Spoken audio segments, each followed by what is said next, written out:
She stood barefoot on cold marble, ear against a door that had her name inside it. 3 weeks married.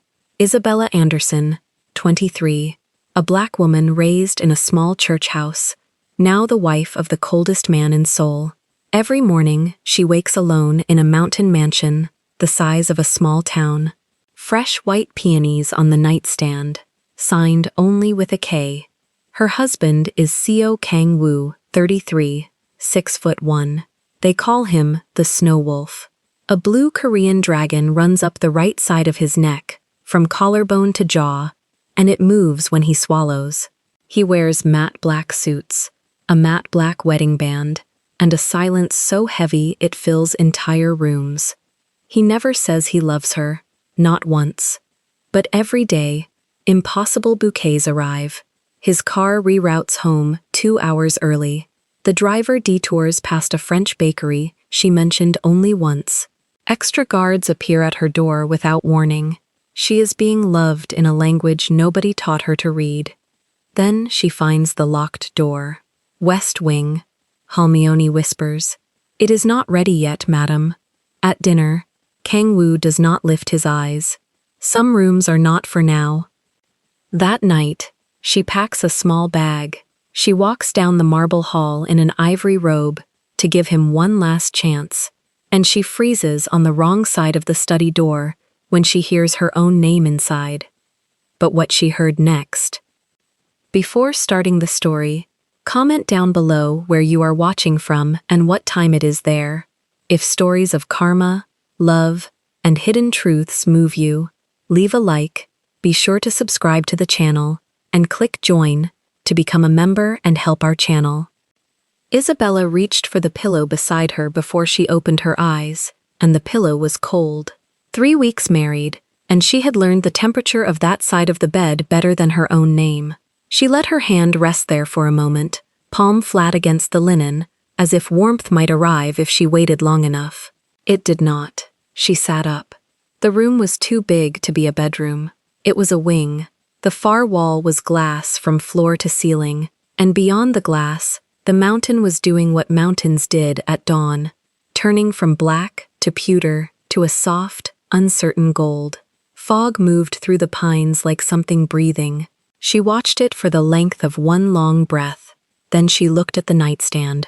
The peonies were new, fresh white peonies in a heavy crystal vase, the outer petals still tight, the inner ones just beginning to open. Cut this morning, cut before she woke. A folded card leaned against the crystal, and she already knew what was on it. She picked it up anyway. One letter, in black ink, in the same slanted hand she had first seen on her wedding vows. K. She turned the card over. Nothing on the back. There was never anything on the back. She placed it against the vase again, exactly where she had found it, and she smiled the small private smile of a woman who was being spoken to in a language she was slowly starting to translate. The slip she had slept in was champagne silk, thin straps, cowl neckline, the hem barely past mid-thigh. She wrapped the ivory robe over it and tied the sash twice. The marble under her feet was cold in the way this house was cold.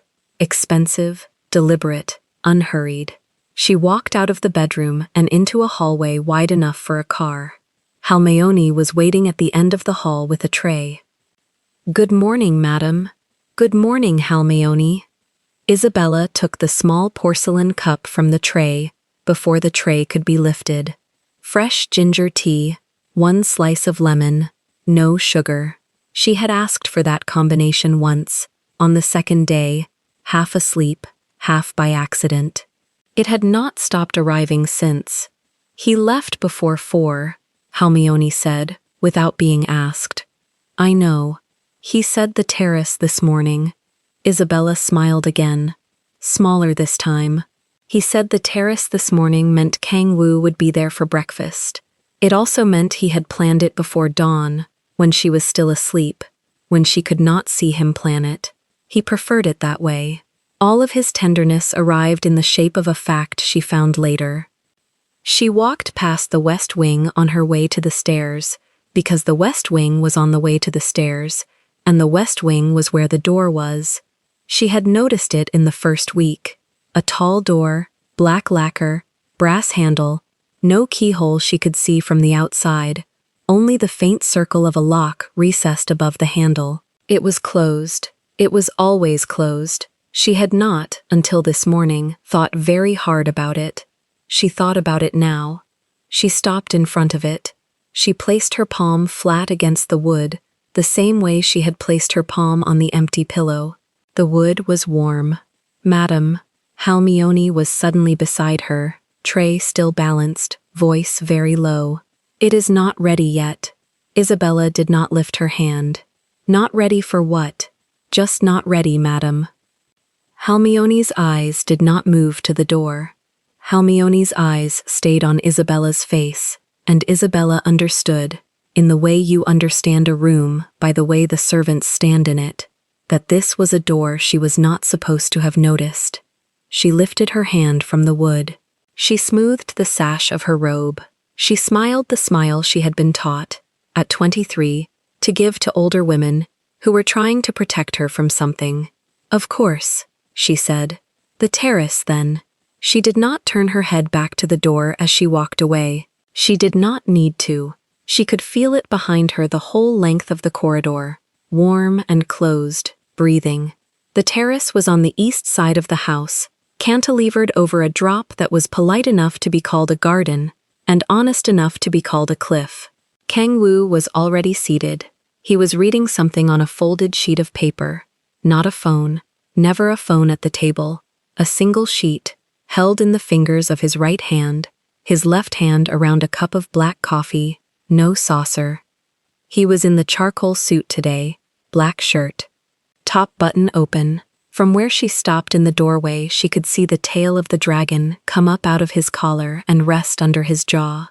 He had not shaved yet either, not in the way that meant stubble, but in the way that meant a man who had not yet decided which face he would wear for the day.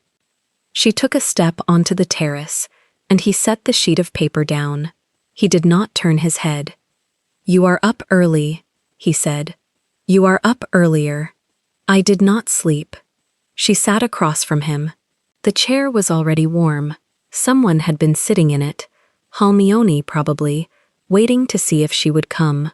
The house was full of small, invisible kindnesses she was only starting to catch. Kang Wu poured her coffee without asking whether she wanted it. He knew. She had drunk her coffee black exactly one morning of her life, the morning after the wedding, out of a nervous desire to match him. He had, ever since, poured it black. She did not correct him. She had begun to like it black. It felt like something he had given her that she did not have before. Their eyes met for the first time. His were the color of wet slate. There was a quality to them she had first mistaken for coldness and had, in 3 weeks, revised. It was not coldness. It was the caution of a man who had learned, at some earlier point of his life, that looking directly at what he wanted was dangerous to what he wanted. He looked at the coffee. He looked at the mountain. He looked at her mouth. He never quite looked at her eyes, and when he did not linger. "The peonies came from Jeju," he said, "by plane. They will not last past tomorrow. They are beautiful. Halmione put them in water at 4. But then thank Halmione for me." His mouth almost moved, not a smile. The place a smile started, before a man like him remembered where he was. He lifted the coffee cup instead, and behind the porcelain, his eyes did something she did not have a word for yet. Breakfast came. Toast, soft eggs, a small bowl of white kimchi, cut so fine it could have been lace, a plate of sliced pear for her because he had noticed, on the 5th day, that she pushed the pear closer to her side of the platter. He had noticed. He had said nothing. The pear had simply, from the 6th day on, arrived on a plate of its own. She ate slowly. He barely ate. He drank the coffee, refolded the sheet of paper, slid it into the inner pocket of the jacket. He glanced, once, at the black car already waiting on the gravel below. "I will be late tonight." "How late?" "After midnight." She nodded. She poured him more coffee. She kept her voice at the register she had trained it to for this house. Soft, level, without edge, without begging. Kang-woo. You love me, right? She had not planned to ask it. She had woken up planning not to ask it. She had walked down the hall, planning not to ask it. And then the peonies, and the door, and the pear on its own plate, and the coffee poured black without asking, and every small, silent kindness of this enormous silent house had gathered in her chest at once, and the question had walked out of her mouth on its own 2 feet. He did not lift his eyes from the coffee. You do not need to ask. He said it the way another man might have said, the sun will rise, as a fact, as a thing so structural to the day that only a fool would inquire about it. He said it, and he lifted the cup and he drank. Isabella smiled. She smiled for him, wide, radiant, the smile she had been practicing since she was 17, the smile that had opened doors in rooms not built for her. She smiled with her cheeks, with her mouth, with her eyes narrowed the way a woman smiles when a man has, in his own strange language, said the right thing. Inside, something very small and very quiet cracked. Because you do not need to ask was not, yes. Because you do not need to ask was the answer of a man who had built a fortress and was pointing at the walls to prove he lived inside them.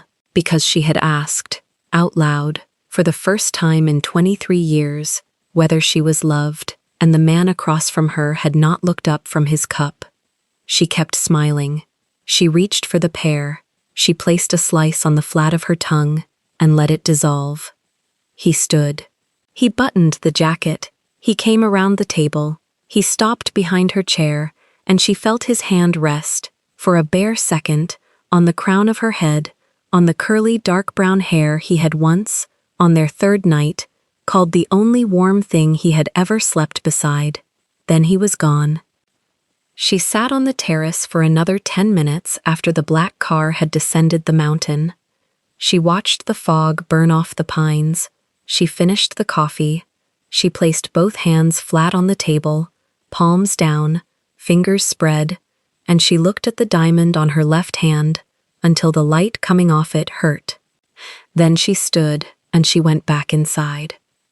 She dressed in the off-white ivory strappy dress with the rounded neckline, because the day was already warming and because the dress was the closest thing in her closet to armor for a house like this.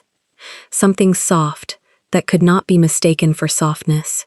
She brushed her hair. She fastened the small round diamond studs. She slid the thin gold bracelet onto her right wrist. She looked at herself in the tall mirror by the closet door and she practiced, once, the smile she would need for the rest of the day. Then she walked back into the hallway, and she turned the wrong way on purpose. The west wing was quiet at this hour. The staff moved through the east side of the house in the morning. Kitchen, terrace, library, the offices Kang-woo used when he took calls from home. The west wing was where the guest suites were. The west wing was where nothing needed to happen. The west wing was where the door was. She walked toward it slowly, so that if anyone saw her, she was simply strolling. She stopped at the tall window 3 doors before the black door, and she looked, for a while, at the garden. Then she turned, and she walked to the door, and she placed her palm on the wood again. Still warm. That was the thing. That was the thing that would not leave her. Every other door in this house was cold. Marble house on a mountain, air conditioning like a whisper, doors cool to the touch even in July. This one was warm, as if the room behind it had been used, as if the room behind it was being lived in. She lowered her hand to the brass handle. She did not turn it. She rested her fingers on it, and she listened. She could not have said what she was listening for. A breath, a footstep, a voice. There was nothing. There was the deep, planned silence of a house built by a man who preferred silence. Madam, Halmione, not close. Down the hall, by the corner, holding a folded stack of towels against her stomach like a shield. Isabella turned toward her. slowly, and let her hand fall from the handle in the same slow motion, as if she had only ever been resting it there for balance. Yes, Halmione. Would Madam like the pool prepared? It was not a question, it was a redirection. Yes, Isabella said. Thank you. Halmione bowed the smallest bow and stepped back around the corner. Isabella stood in the corridor for another 3 heartbeats, staring at the black door. Then she walked the length of the hall, back to the stairs, and she did not look over her shoulder once. She did not go to the pool. She went to the library. The library was on the ground floor, on the east side, tall as a chapel, floor of black walnut, shelves to the ceiling on 3 walls. There was a rolling ladder. There was a reading chair in oxblood leather that Kang Wu had bought before her, and had, on the 2nd week, quietly moved from his study into the library, because she had, once, sat in it while she read. She sat in it now. She did not pick up a book. She placed both hands on the arms of the chair. She closed her eyes. She thought about the door. She thought about the way Halmione had said not ready, not empty, not private, not off-limits, not ready. Ready implied preparation. Ready implied that, at some future point, it would be ready. Ready implied that the thing inside the door was, at this exact moment, being made. For whom? She opened her eyes. She looked at her hand, the ring, the small gold bracelet, and she thought, for the first time since the wedding, a thought she had not permitted herself. She thought, he keeps a locked room. In this house, in our house, and I do not know if what is inside it is a ghost, or a secret, or me. She stood. She walked to the shelf on the north wall, the shelf closest to the window, and she pulled down, at random, a slim collection of Korean poetry in English translation. Kang Wu had left it there for her on the 3rd night. She had not, until now, opened it. She flipped it open to a page whose corner had been folded down before she ever touched the book. She read the first line. She closed the book. She put it back on the shelf. She rang the small bell on the side table. Halmione, I would like to walk in the garden. Yes, madam, your hat. No hat. Halmione almost smiled. Halmione bowed instead. Isabella walked down the long corridor to the south doors and out into the garden, where the sun was now high and the pines were losing the last of the fog. Do-hyun was already at the edge of the terrace, hands folded in front of him, sunglasses on. He had not been told to be there. He was there because it was 10:45 in the morning, and she had, twice before, walked in the garden at 10:45, and he had, from the second walk on, arranged his day around her feet. She acknowledged him with a nod, and he acknowledged her with a smaller nod, and she went down the stone steps into the roses. The roses were absurd, whole beds of them, black-red at the center and paling to cream at the outer petals, planted in a spiral she did not have the vocabulary to describe. She walked the spiral. She let her hand brush the tops of the blossoms. She did not stop to smell any of them. She was thinking. She was thinking that the man she had married had, in 3 weeks, given her more small tenderness than any man she had known had given her in her entire life, and that not one of those tendernesses had ever been offered while looking her in the eye. He gave her tea before she asked. He gave her pear on its own plate. He gave her a chair moved into a library. He gave her peonies at dawn. He gave her a diamond, and a ring, and a mountain, and a house, and a locked door, and the words you do not need to ask. She was thinking that she was 23 years old, and that she had, on her wedding day, promised something to a man whose face she was still learning, and that she had learned, in 3 weeks, that his face rarely, if ever, told her the truth about what was happening behind it. She did not know, yet, that she was afraid. She only knew that she was walking a spiral. She came out of the roses on the far side, and Do-hyun had, without instruction, Move to the far side too. 12 paces behind her. Never closer, never farther. She turned to him at the edge of the pool. Do-hyun. Madam. How long have you worked for my husband? 9 years, madam. And before that? He did not answer. He waited, hands folded, sunglasses reflecting her whole small figure back at her. Never mind, she said. Madam. She sat on the stone bench at the edge of the pool. She looked at the water. The water was very still. She thought about the door. She spent the day the way this house had trained her to spend a day. She read half of the book of poetry. She ate a lunch of white rice and grilled fish and cold cucumber, alone at the long table, with Halmione standing 3 steps behind her chair. She wrote a message to her mother in Atlanta.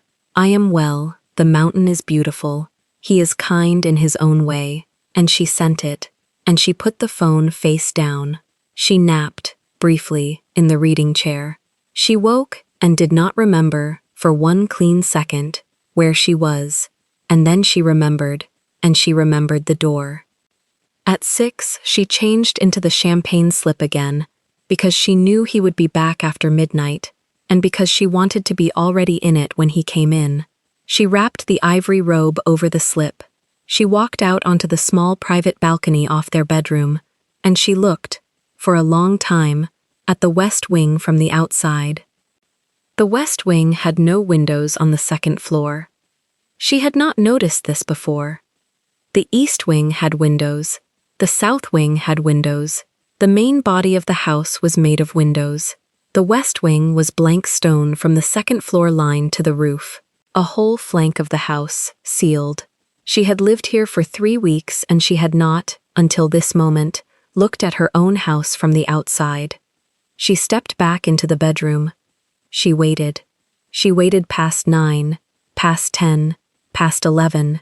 At 1:15 midnight, she heard the low sound of the black car on the gravel. She heard the front door open, and close, and lock. She heard, 3 minutes later, Kang-woo's footsteps on the marble. They did not come toward the bedroom. They went toward the west wing. She did not move. She lay on her side, on the enormous bed, in the champagne slip, and she listened. The footsteps stopped somewhere down the west corridor.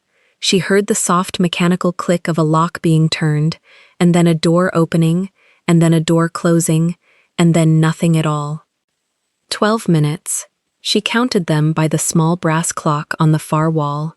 12 minutes of silence from the west wing, and then footsteps again, and then the soft click again, and then footsteps coming toward the bedroom. She closed her eyes. He opened the door quietly. He did not turn on the light. He crossed to the bed. He stood by her side of the bed for a long moment. She kept her eyes closed. She kept her breathing even. She could feel him looking at her, the way she could feel weather. He reached down.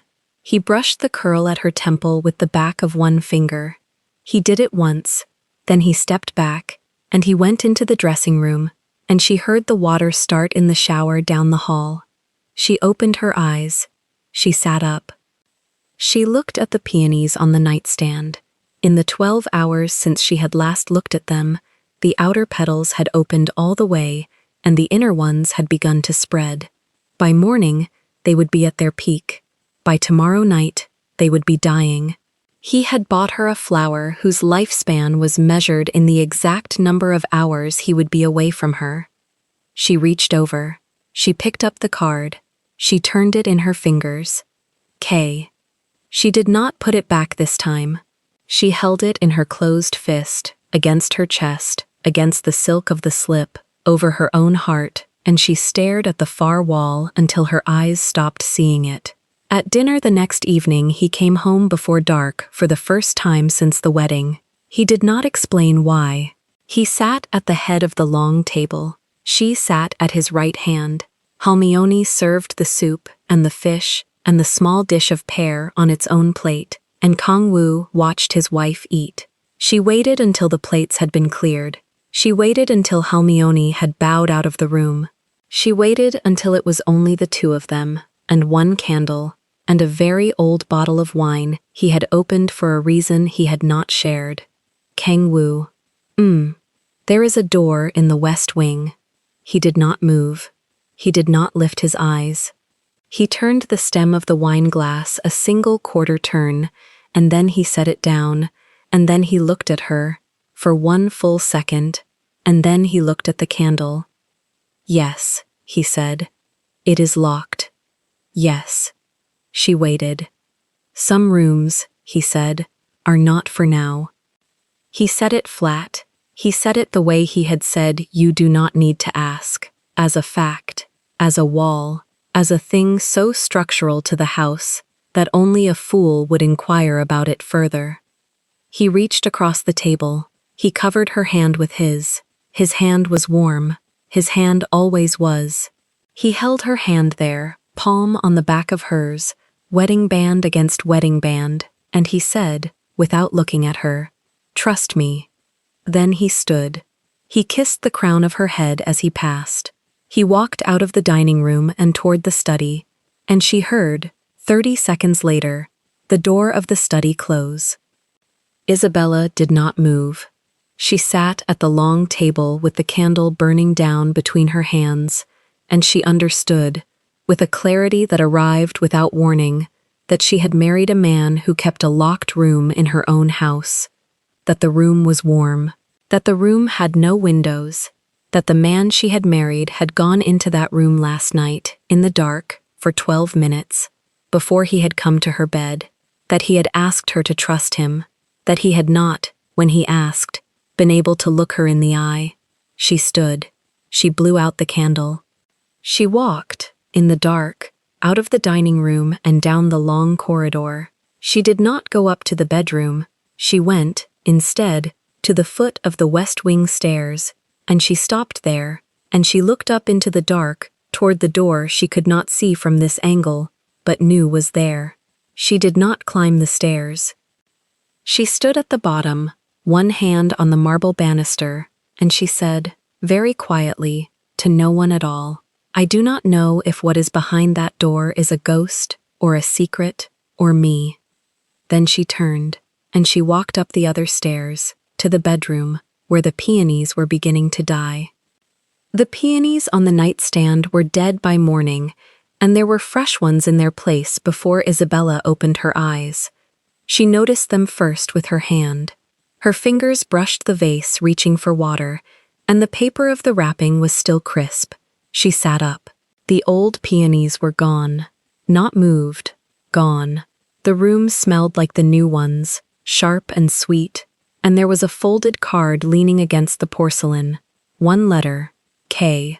She held the card between two fingers for a long time. Downstairs, Hermione was already moving. Isabella could hear the small, precise sounds of her, the click of the kettle, the drag of a chair, the soft padded steps that never announced themselves. She dressed in the ivory, strappy dress with the rounded neckline and walked barefoot to the top of the stairs. She did not go down yet. She stood at the rail and listened to her own house. There was a house here she had not been introduced to. At breakfast, the toast was cut into triangles, the way she had mentioned once, in passing, on their 4th date, over a bad restaurant coffee she had joked about. She had said she preferred triangles because squares felt like homework. Kang Wu had not laughed. She had not thought he was listening. The triangles arrived every morning now. She picked one up, she put it down. She picked it up again and ate it. Do-hyun brought the car around at 9. She had not asked for a car. She had mentioned to Hermione the day before that she wanted to see a bookstore in the old district, the one with the Korean poetry section her mother-in-law had liked before she died. Hermione had nodded once and said nothing. Now the black sedan was in the driveway, with the door already open and Do-hyun already in the driver's seat, sunglasses on indoors of the car, waiting. "Madam," he said, "nothing else?" Isabella slid in. The interior smelled faintly of jasmine. There was a small paper bag on the seat beside her, unmarked. Inside were 2 croissants from the French bakery on the west side of the city, the one she had pointed at from a taxi 3 weeks before the wedding, because the window display had made her laugh. She had said the pastries looked like little gold shoes. Kang Woo had been on his phone. He had not looked up. The croissants were warm. She did not eat them in the car. She held the bag on her lap all the way to the bookstore, and when she stepped out onto the pavement, she realized Do-hyun was already flanked by two men she had not seen at the house. They stood far enough back to pretend they were not there, close enough to reach her in 3 strides. She had not asked for guards. She had never asked for anything. Inside the bookstore, the owner bowed too low. Isabella pretended not to notice. She found the poetry aisle at the back and pulled down a slim volume with a cracked spine, and when she opened the front cover, there was a small paper receipt already tucked inside. Reserved, Mrs. Seo, yesterday's date. He had known she was coming here before she had. She bought the book. She paid with her own card because it was the only thing in the day she had chosen herself. That night, Kang Woo came home at 7. He had not come home at 7 a single evening since the wedding. She was in the sitting room by the fire with the peonies book in her lap when she heard the front door. The specific soft click of it. The one Do-hyun opened for him and no one else. Footsteps in the marble hall. Then the door to the sitting room, and Kang Woo in the frame in the matte black 3-piece jacket still on, tie absent, the dragon's head just visible under his jaw. He looked at her for a long second before he spoke. "You went out today," he said. "I did. You liked the bookstore. How do you know? You did not come out for 40 minutes. He crossed the room and set his phone face down on the side table. 40 minutes is a yes. She almost smiled. He did not sit. He stood with his hands in his pockets and looked at the fire like the fire had done something to him. Then he said, "Quiet. I moved something at work today so I could come home now." She waited. He did not explain what. He walked to the sideboard and poured himself 2 fingers of whiskey and one for her, though she had not asked, and he brought both glasses over and put hers into her hand and did not let go of it for a beat longer than he needed to. His thumb pressed the base of her wrist. Then he stepped back. "There are peonies in the kitchen too," he said. "If the bedroom is too much." "It's not too much." He nodded once and drank. He did not sit down that entire evening. He stood by the fire or by the window or beside her chair, and he answered every question she asked in 3 sentences or fewer. But when Halmioni came in to say that Yoojin was on the phone about Osaka, Kang Woo did not move. "Tell her tomorrow," he said. Yoojin never called about anything that could wait until tomorrow. Halmioni bowed and left. Isabella watched the door close behind her.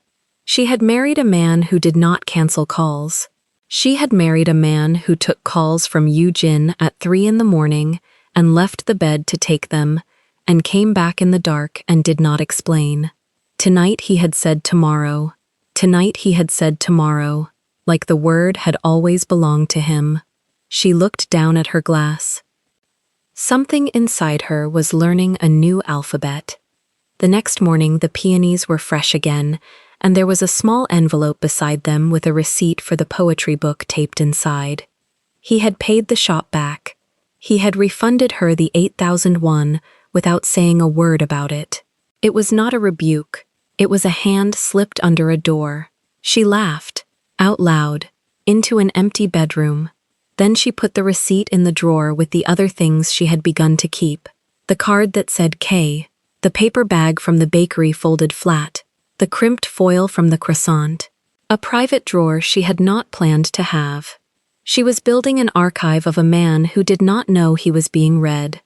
The week that followed had a rhythm she began to recognize. Every morning, peonies and a card with K. Every day the car appeared before she had asked, going where she had mentioned, stopping at bakeries she had pointed at from taxis, at galleries she had liked in magazines she had left face open on the kitchen counter. There were 2 guards now, then 3, then 4, and one of them was a woman who stayed close in shops where Do-hyun could not follow. Isabella had not asked for a woman. Kang Wu had noticed that she flinched, once, when a stranger's shoulder brushed hers in a crowded lobby, and by the next morning there was a woman in a dark suit 2 steps behind her. He was loving her in an entire language, and he had not once said the word. She began to answer in the same language. She wore the ivory strappy dress to breakfast on Wednesday because he had looked at it for half a second on Tuesday. She left a book he had noticed open on the arm of his study chair. When Halmione told her he had not eaten lunch, she cut fruit onto a plate with her own hands and told Do-hyun to take it to the office, and Do-hyun took it without a joke. She had thought Do-hyun did not know how to move without a joke. She had been wrong about that too. 2 weeks in, Kang Woo came home at 6. He walked into the sitting room and stopped when he saw her and said, "You changed the arrangement in the hall. I moved the bench. It's better. You noticed. I always notice. I always notice." She turned to look at him. The fire was behind her. He was in the doorway. The dragon at his throat was half shadowed and half lit, and the top button of the shirt was open. "Why don't you say the rest?" she said. He did not pretend not to understand. He crossed the room. He stopped 1 step short of her, and he did not touch her, and when he spoke, his voice was so quiet the fire almost took it. "Some rooms are not for now." She held his eyes. Was that an answer to my question, or to a different one? He did not blink. Both. He left the room. She did not sleep well that night. She lay on her side of the wide bed and listened to the house breathe. Around 2 in the morning, she got up and walked down the hall in bare feet, past the west wing, where the locked door was, and she stopped there. She put her hand on the wood. It was warm, not warm from a fire, warm from a room that was in use, or had been recently, and her whole life narrowed for a second to the pulse in her palm against a door she was not allowed to open. Then she took her hand away and went back to bed. The next morning, the invitation was on the breakfast tray. Cream card, black ink, the CO Group Charity Gala, Saturday, at the Old Riverside Hotel. Guests of honor, Chairman CO and Mrs. CO. It was the first time she had seen her married name written on paper by a hand that was not Kang Woo's. Halmione was pouring the tea. "The dress will arrive at 4, madam," she said. "Which dress?" "The one he chose." Isabella looked up. He chose it. 2 months ago. 2 months ago they had not been married. 2 months ago she had told him, laughing, over a phone call while he was in Seoul, that she had never worn a floor-length black gown in her life, because black gowns felt like they were for other people. He had said nothing. She had thought he was not listening. She was learning that he was always listening. The dress arrived at 4 in a long box lined with tissue, floor-length, silk column, low back. It fit as if her body had been measured in a room she had not entered. Halmione pinned a small, brilliant clip in her hair, and the diamond wedding ring caught the lamp and threw a shard onto the wall, and Isabella looked at herself in the mirror and did not recognize the woman for a moment. Then she did, and she straightened her spine. Kang Woo came for her at 7. He wore the charcoal gray suit with the black shirt, no tie, the top button open, and when he saw her at the top of the stairs he did not smile. He stopped.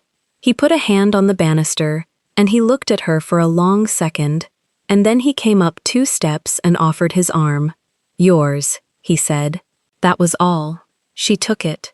The Old Riverside Hotel was lit gold from the inside out. The car pulled under the porte-cochere, and Do-hyun opened the door, and there were photographers behind a rope, and the light of the flashes flattened everything for a moment into a hard white. Kang Woo did not pose. He walked. She walked beside him. His hand was low on her back, and it was not for the cameras. Inside the ballroom, he moved through the crowd, the way a knife moves through fabric. People opened for him without knowing they were opening.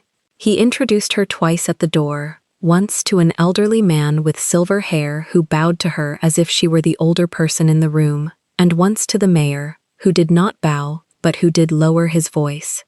"My wife," Kang Wu said, both times, flat, no embroidery. Something in her chest twisted at the second one. She had wanted him to say her name. She held his arm anyway.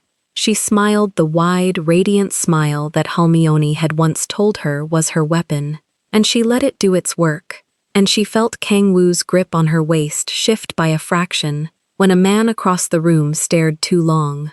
The man looked away. Kang Wu did not. Kang Min crossed the room to greet them.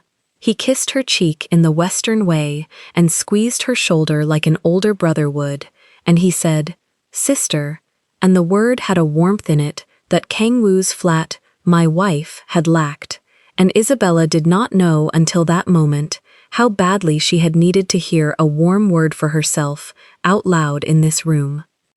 Kang Min stayed with them 10 minutes. Then he was drawn away by an ambassador, and Kang Wu was pulled aside by 2 men in identical black suits who did not ask permission, and Isabella found herself alone at the edge of a marble bar with a champagne flute she had not asked for in her hand. She had been alone for less than a minute when the woman in blood-red silk arrived. "You must be her," the woman said in English.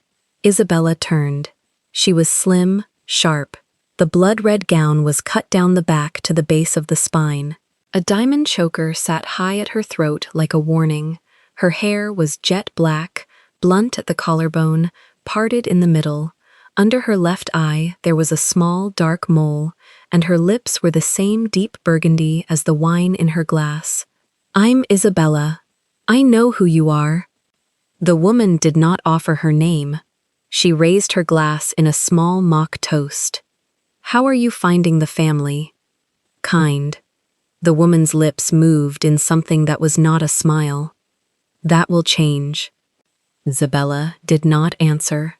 She lifted her champagne. She did not drink it. The woman leaned in an inch. Her perfume was cold and green.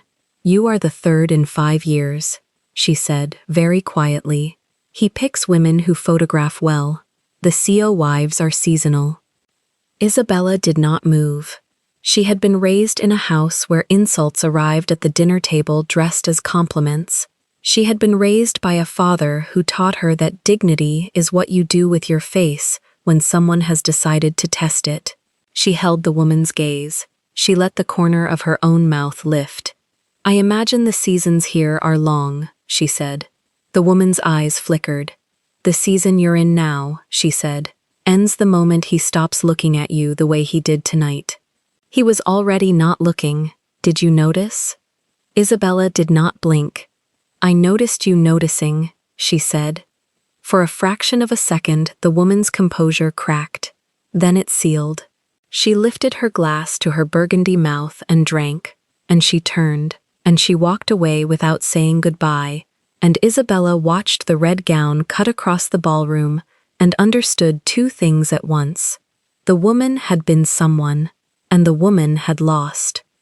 She turned back to the bar and set her champagne down untouched. Her hand was steady. Her hand was very, very steady, and that was how she knew she was in trouble, because her hand was steady the way it had been steady in her father's hospital room, and steady hands like that only came when the rest of her had gone somewhere else to survive. Kang Wu returned 20 minutes later. He put his hand on her waist. He did not ask what had happened. He did not have to. "Choi Da-eun," he said. "You know her?" "Yes."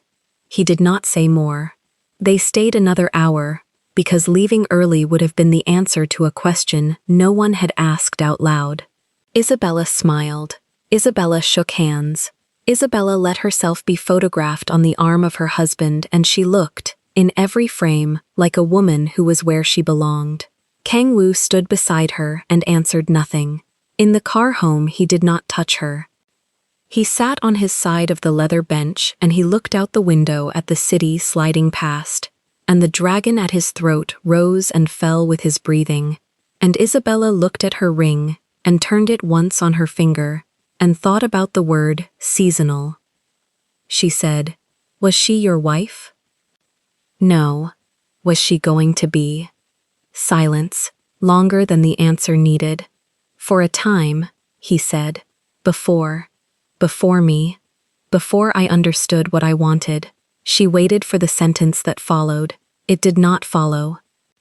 At the house, she walked ahead of him up the stairs. He did not follow. She heard him move down the hall toward the study, and heard the study door close, and heard the small click of the lock, and she stood at the top of the stairs in the black silk column gown, with her hand on the banister, and did not know for a moment which way to walk. Hermione appeared at the end of the corridor. She did not say anything. She only bowed once, slow, and turned toward the linen room, and Isabella understood that Hermione had seen the shape of the evening from a distance and was giving her privacy to break. She did not break in the corridor. She walked to the bedroom. She sat on the edge of the bed in the black gown. She unclipped the small brilliant from her hair and set it on the nightstand beside the peonies. She looked at the peonies for a long time. Then she looked at the door of the bedroom, then at the door of the walk-in closet, then at the ceiling. Her hand was steady. Downstairs, through 2 floors of marble, she could hear nothing. But she knew he was awake. She knew he was in the study with a whiskey he would not finish and a phone that would not ring. She knew he had heard Choi Da-eun's voice at the bar from across a room and had not moved fast enough. She knew this because she had begun to read him, and because reading him was the language she had taught herself in 3 weeks, and because the language, tonight, had a new word in it she had never wanted to learn. Seasonal. She sat on the bed for a long time. Then she stood up. She walked to the closet. She took down a small overnight bag from the top shelf, and she set it, empty, on the bed. The zipper was open. She did not put anything in it yet. She turned toward the nightstand. The peonies were fresh from that morning. The card leaning against the vase said, in the same hand that had signed every card for 3 weeks, only K. She picked the card up between 2 fingers, the way she had picked up the very first one. Then she put it inside the empty bag, and she closed the zipper halfway, and she left the room and walked down the marble hall in the black silk gown, barefoot now, to the top of the stairs, where the light from the study still bled thin and gold under a distant closed door. Isabella did not go down the stairs. She stood at the top, one hand flat against the banister, the black silk gown pooling around her bare feet, and she listened to the thin gold line of light bleeding out from under the study door at the far end of the hall. 2 men were speaking behind that door. She could not hear the words. She could only hear the rhythm of one voice she knew and one voice she did not. She counted to 10. She counted to 10 again. She did not move. Somewhere behind her, the bedroom was still warm from her body. The bag was still half-zipped on the bed. The card with the single letter K printed on cream stock was still inside it, between the folded champagne slip and the framed photograph of her father. She had put the card in there because she did not know what else to do with it. Throwing it in the bin felt like a lie. Leaving it on the nightstand felt like a lie. Taking it with her felt like the only honest thing left in the house. She went back to the room. She sat on the edge of the bed and looked at the bag. The zipper was open on one side, closed on the other, like a mouth about to say something it had not decided on yet. Isabella pulled the zipper the rest of the way shut. Then she pulled it back open. Then she shut it again. Her hands did not tremble. That was almost the worst part. Somewhere between the gala car ride and the marble floor, she had passed the point where her body still knew how to shake. She stood. She took the bag off the bed. She set it on the floor by her feet. On the vanity across the room, the crystal vase from yesterday morning still held the tall stems of yesterday's peonies, the heads gone soft and browning at the edges. No one had taken them away. Hermione took the old peonies at 8 every morning and put the new ones in a fresh vase before Isabella woke. And today at 7:40, a fresh bouquet would arrive at the kitchen door, signed only K, and Hermione would carry it up on a small silver tray. And if Isabella was gone by then, the peonies would still come. That was the part that stopped her. Not the ring on the nightstand, not the bag on the floor. The image of a bouquet arriving at a kitchen door for a woman who was no longer in the house. She walked to the vase and put 2 fingers into the water. It was cold. She lifted one stem out and held it upside down over the sink in the ensuite, and watched a single drop slide down the length of the stem and fall. She did not know why she was doing that. She put the stem back. On the vanity beside the vase, next to Isabella's small enamel dish of hairpins, sat the folded cream envelope from 3 mornings ago, the second card, the one that had said only be home by 9 on a Wednesday. She had not asked him to come home. She picked it up. She read the 4 words. She had read them 20 times already. She put the card down and picked it up again, and put it down again, and understood that she had been treating these little cards like evidence in a trial where the defendant would not speak in his own defense. She took the card. She put it in the bag next to the first card. She zipped the zipper closed all the way this time. Then she opened it again. Then she closed it again. The clock on the mantel read 4:17. At 4:18, she took the wedding ring off her left hand. She did not throw it. She did not slam it down. She placed it on the nightstand next to the empty crystal vase where yesterday's peonies had lived, and she pressed the ring against the wood with the tip of her finger, the way a woman presses a full stop at the end of a sentence. The diamond caught the low lamp and threw a small white star onto the ceiling. Isabella watched the star for a long time. Then she picked the ring back up. Then she put it back down. Then she picked it up again and held it in her closed fist against her sternum, and understood, with a clarity that hurt more than the gala had hurt, that she did not yet know how to leave. The star on the ceiling was gone. She sat down again. The house made the small sounds a house makes when a house is trying not to wake up. The pipes ticked. Somewhere far below a door was opened and quietly closed. In the courtyard beyond the terrace, a nightbird tried a note and abandoned it. And under the closed study door, 300 yards of marble away, a man she had married 3 weeks ago was saying things about her she could not hear. She stood a third time. The gown made a sound like water moving. She crossed the room to the wardrobe and took out the ivory satin robe, and she put the robe on over the gown, because the marble hall would be cold, and because she did not want to walk toward that voice, in the dress Daoun had watched her wear. She tied the belt tight. She looked at herself once in the tall mirror by the door and did not recognize the woman looking back. That woman had the same face and the same hair and the same soft glow across her cheekbones, and she was standing very straight, and her eyes were dry. Isabella opened the bedroom door. The corridor was longer than she remembered. Every other night, the marble had felt like something she was floating on. Tonight, it felt like something she had to cross. Small round wall lamps threw circles of pale yellow onto the floor at regular intervals, and between the circles, the floor was almost black, and she stepped from one circle to the next, like a child walking on stones over a river. She did not hurry.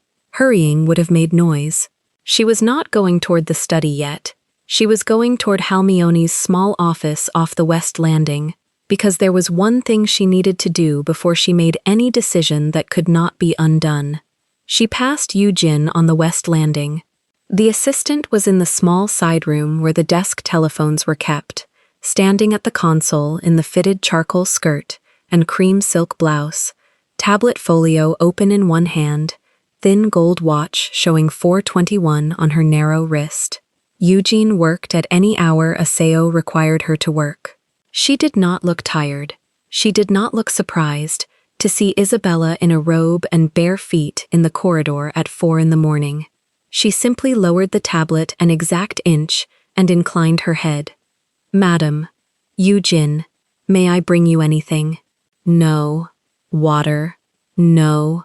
Eugene waited. She was very good at waiting. It was, Isabella realized suddenly, the thing they were all good at in this house. Halmione, Do-hyun, Eugene, even her husband. They had been trained by a family whose currency was patience to give a woman the exact amount of silence she needed to make a decision they would then obey without asking her to explain it. Eugen. Madam, if a car were to be brought around at 5 o'clock without my husband being informed, could that happen? Eugen's face did not change. Yes, madam. If a car were to be brought around at 5 o'clock and my husband were to be informed, could that also happen? Yes, madam. Which would you do? Eugen closed the tablet folio one soft click. Whichever you asked, madam. I am asking you what you would do. Eugen looked at her for a small moment. Then she said, very quietly, I would not order a car at all yet, madam. I would first walk to the study door. The car keys are in a drawer that will not disappear. Isabella did not answer. She started to walk again. Hermione's door was open. The old woman was sitting inside at the small pinewood desk in her navy linen dress, cream apron neatly tied, the silver locket at her throat catching the lamp. She was not sleeping. She was not pretending to work. She had a shallow porcelain cup of barley tea in front of her, and she was holding the cup in both hands the way a person holds a small warm animal. And when Isabella stopped in the doorway, the old woman looked up and did not seem surprised. Madam, Hermione said. She said it the way one says a name. Isabella did not step in. I wanted to say goodbye to you first. Hermione set the cup down. Very slowly, the porcelain touched the wood without a sound. Sit, madam. I can't sit. You can stand, then. Hermione folded her hands in her lap. But please stay in the doorway with me a moment. An old woman is allowed 1 moment. Isabella stayed. You are dressed for a long walk, Hermione said. Her eyes went once to the ivory robe, once to Isabella's bare feet, once to Isabella's left hand and back up. Nothing on her face moved. May I ask where? Anywhere, Isabella said. Home. I don't know yet. Home is here. Not tonight. Hermione nodded once. She was not a woman who argued with a decision that had already put on shoes. She reached into the drawer of the small desk and took out a folded white handkerchief, hand-hemmed, initialed in pale blue thread, with a Hangul character Isabella could not read, and she stood up and crossed the small room and put the handkerchief into Isabella's hand. For the road, she said, because you would not take my scarf and you would not take my prayer, and I need to give something. Isabella closed her fingers around it. Hermione. Yes, madam. When my husband asks, and he will ask, do not lie for me. Tell him the truth. Tell him I stood at the top of the stairs, and I listened to a light under a door, and I could not walk toward it. Tell him I did not go because I was angry. Tell him I went because I needed to know I was loved back, and not just kept safe. The old woman's mouth did something that was not quite a smile. Madam, she said, you are asking me to say the sentence you have not been able to say to him. Yes. Then, say it to him first, madam, just once, and if his answer is not the one you deserve, I will drive you to the airport myself in the truck. Isabella almost laughed. She did not. The almost laugh sat behind her teeth like something with wings. I don't know how, she said. I have tried 3 weeks. Every question I ask him lands on marble and rolls. Try in a robe, Hermione said. In the middle of the night, when he does not have his suit on to hide behind, men like the master are only honest in 3 places, madam. In bed, in a fight, and at 3 in the morning. Isabella looked past her, into the dark corridor. He isn't alone, she said. His brother, madam.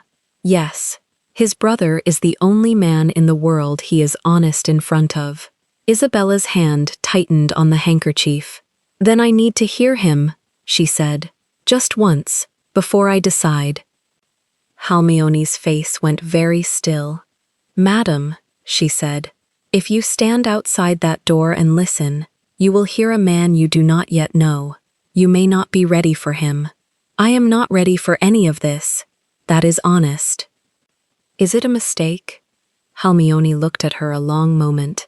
Then she reached up, slowly, and touched the silver locket at her own throat with 2 fingers, the way a person touches a saint she has been arguing with for 40 years.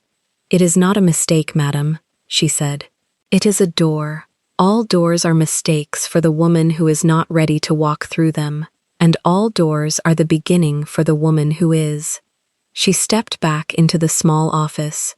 Go, she said, quietly. Do not knock. Do not breathe against the wood. And whatever you hear, madam, remember that a Korean man of the master's kind will tell his brother the truth he cannot yet tell his wife. That is not deceit. That is training. You are about to hear the sentence he has been rehearsing for you, in a language he does not know how to hand you. Isabella stood in the doorway another second. Halmione, she said, thank you. Do not thank me yet, madam. Isabella turned and walked into the corridor. The corridor was longer going the other way.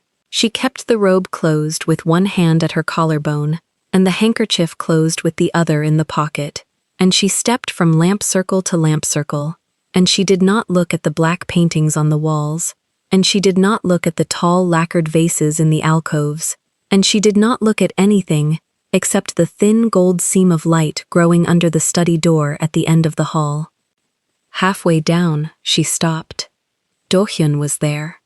He was standing very still in a small, dark alcove between 2 closed doors, matte black suit blending into the shadow, black shirt, black gloves, the wayfarers off tonight, because it was almost dawn and there was no one to hide his eyes from. He was not blocking her. He was simply present. He had been present, she understood suddenly, every single hour of every single day of these 3 weeks. He had been present the morning she had crossed the terrace in the ivory dress. He had been present when she had asked the French bakery driver to slow down at the pastel storefront. He had been present outside the door of the boutique room, where Da-yoon had spoken to her. He inclined his head 1 exact degree. Madam, Do-hyun, you should not walk barefoot on this floor, madam. I know. He did not step forward. He did not step back. He put one gloved hand flat against the wall beside him and rested it there, and she understood the gesture, a man who could take her by the elbow and did not, because she was not a woman who was taken by the elbow. Are you going to stop me? She said. No, madam. Are you going to tell him? He is aware, madam. She almost stopped breathing. He is aware I am in the hall. He has been aware since you rose, madam. How? Do-hyun tipped his chin, 1 degree again, at a tiny black lens, no bigger than the head of a pin, set into the plaster crown molding above the alcove. Isabella had walked under it every night for 21 nights and had not once looked up.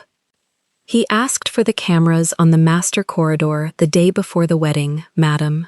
He asked that no other man's eyes see them, only his, only mine when he is sleeping, he said. Do-hyun paused. He said, and I quote him, that he did not want to be the last man in the house to know when his wife was afraid in her own hallway. Isabella's throat closed. He is watching me right now. No, madam, he is speaking with his brother, but when he stepped into the study 40 minutes ago, he asked me to be sure you were sleeping. I told him you were not. He asked me if you were leaving. I told him I did not yet know. He asked me if you were leaving, and to keep you from stepping on anything sharp. The corridor swam once. Isabella put a hand against the cold plaster to steady herself. He asked you to let me walk. Yes, madam. He asked you not to stop me. He said, Do-hyun's mouth barely moved. He said, and I quote him, that a woman who chooses to stay, because no one let her leave, is not a wife. She is a prisoner, and that he had not married a prisoner. Isabella pressed a knuckle against her mouth. Do-hyun, madam, how long have you worked for him? 11 years, madam. Have you ever heard him speak this way about anyone? Do-hyun did not answer for a long second. Then he said, "No, madam. Not once. Not once, madam. Not about a woman. Not about a business partner. Not about his mother when she was alive. He does not speak about people this way. He gives orders. This week he has been giving orders about you the way a man gives instructions to a garden he has never had before, in a language he is learning as he speaks it. I have written them down because he asked me to write them down. There are 41 such orders in the notebook in my inside pocket, madam. None of them are for me to obey. They are for me to remember, so that when he forgets one, I can remind him." Isabella stared at him. 41. "Since the wedding, madam, some are foolish."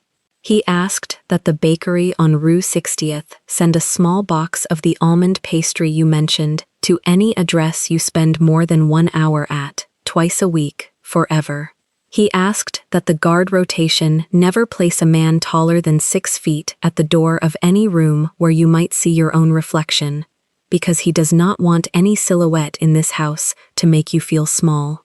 He asked that the dog he ordered before the wedding be trained not to bark at black women, because his own driver's wife once flinched at a bark that was not meant for her, and he did not want you to flinch in your own home. 41, madam. I am telling you 3 because you asked, and because I do not think you should walk down the last 30 feet of this hall without knowing them. She stared at him. Did he ask you to open the study door for me? No, madam. Did he ask you to close it? No, madam. He asked me only to keep you from cutting your feet. Isabella looked past him at the seam of gold light under the far door. It seemed suddenly very close. Then step aside, Do-hyun. I am already aside, madam. Isabella did not thank him. He would not have accepted a thank you. She lowered her hand from her mouth and pressed the wedding ring against her sternum, through the silk one more time, and felt the small, hard shape of it there, warm now, hers. Do-hyun, madam, if I walk to that door and I turn around and I come back, do I still have the car at 5? You have any car at any hour, madam, always. And if I do not turn around, then I am still 50 feet behind you, madam, always. She began to walk again. Every step now was a small negotiation between her body and her decision. The marble was cold under her arches. The gold seam grew. The murmur of the 2 voices behind the door became almost words, not yet clean, still the shape of a language rather than the language itself, but she could tell them apart now. One voice was calm, low, unhurried. That was the older brother. The other voice was pitched a fraction lower than she had ever heard it in her own bed. That was her husband. And there was something in the second voice she had not heard before, a thing without edges, a thing that did not know she was on the other side of the door, and so had forgotten to be armor. She stopped 3 feet from the door. The gold seam split her bare feet into 2 colors, cold blue in shadow, warm honey in light. She stepped into the light. She stepped out of the light.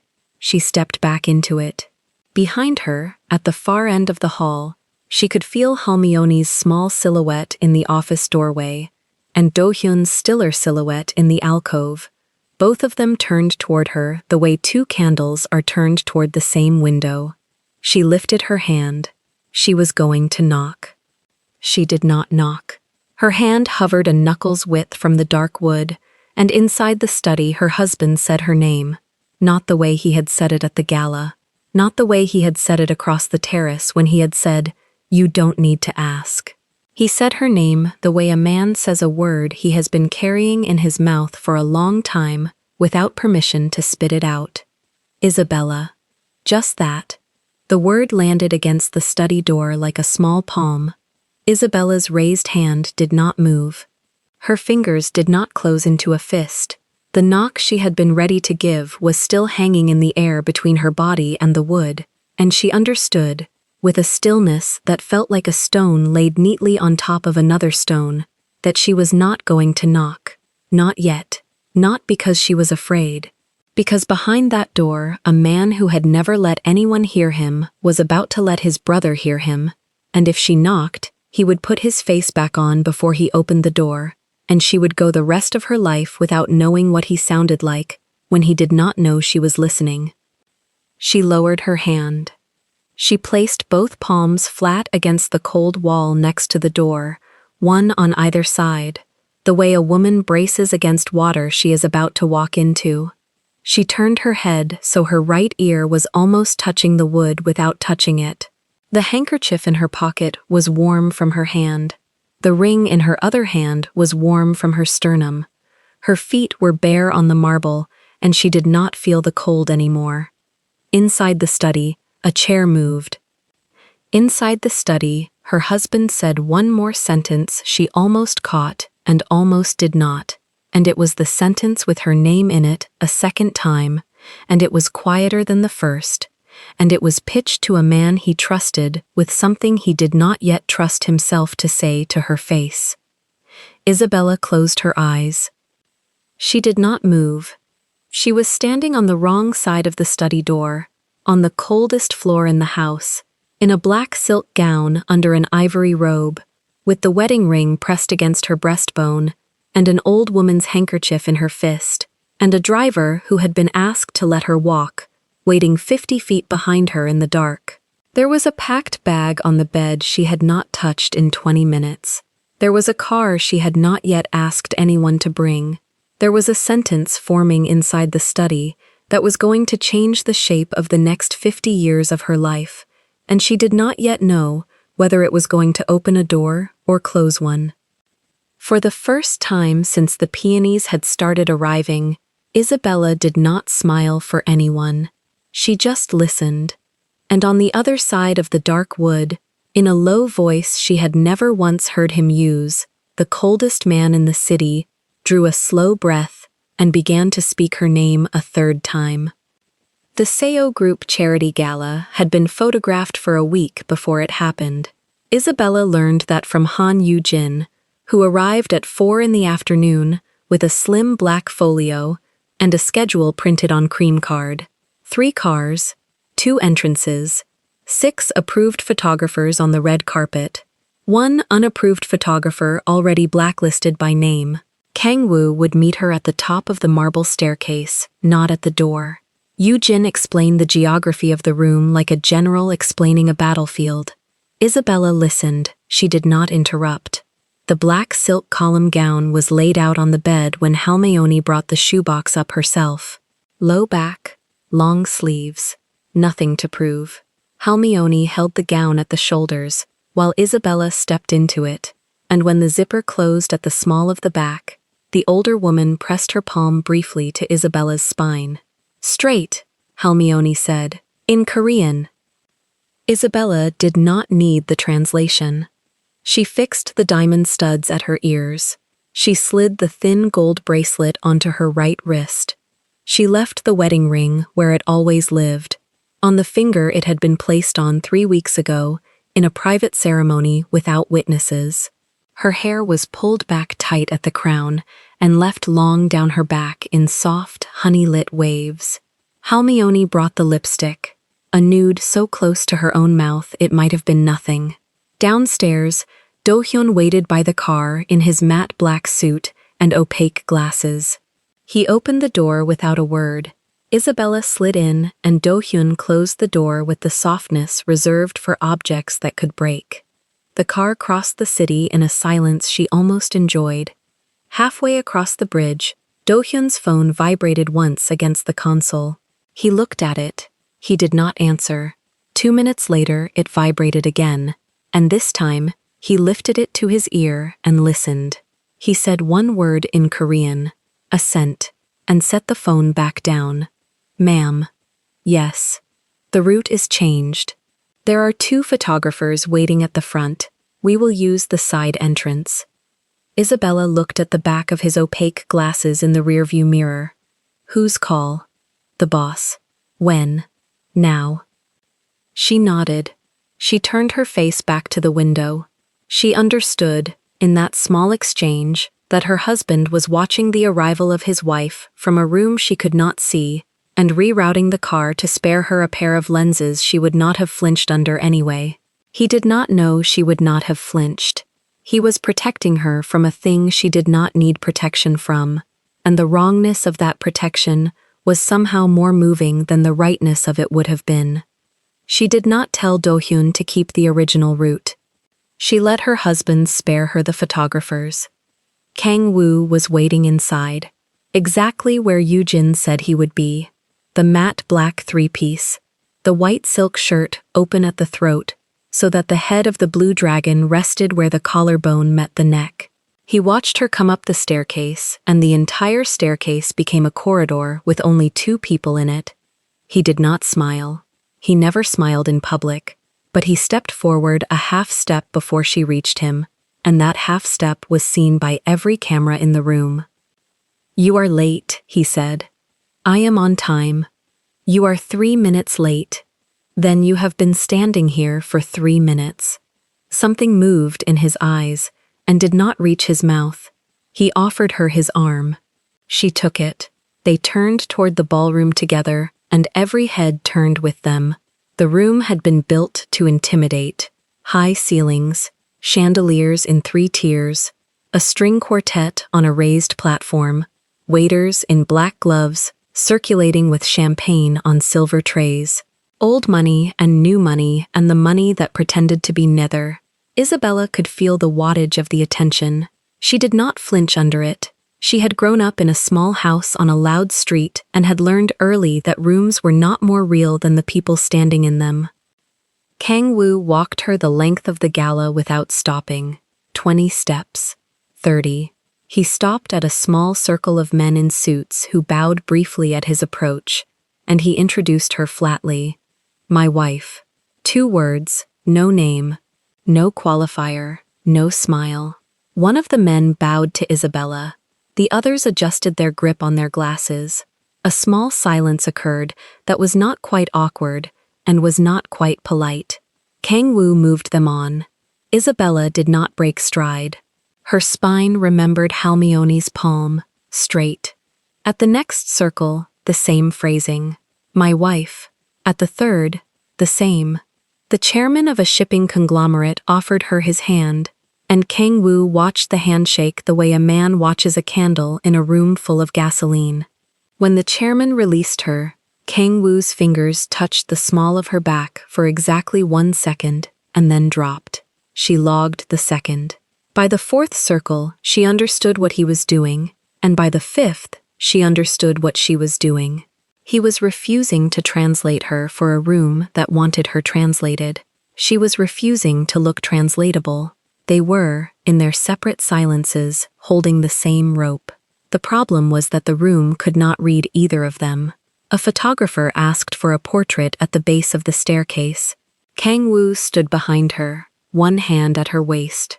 "Not around it, on it." "Precise," the photographer said. "Closer, please, sir." And Kang-woo did not move. The photographer took the picture. That picture would be on the front of 2 business papers the next morning. Isabella did not know that yet. She only knew that when the flash went off, Kang-woo's thumb moved a fraction against the silk at her hip, and no one but her felt it. Between the 5th circle and the 6th, an older woman in a jade hanbok touched Isabella's wrist, not to shake it, to measure it.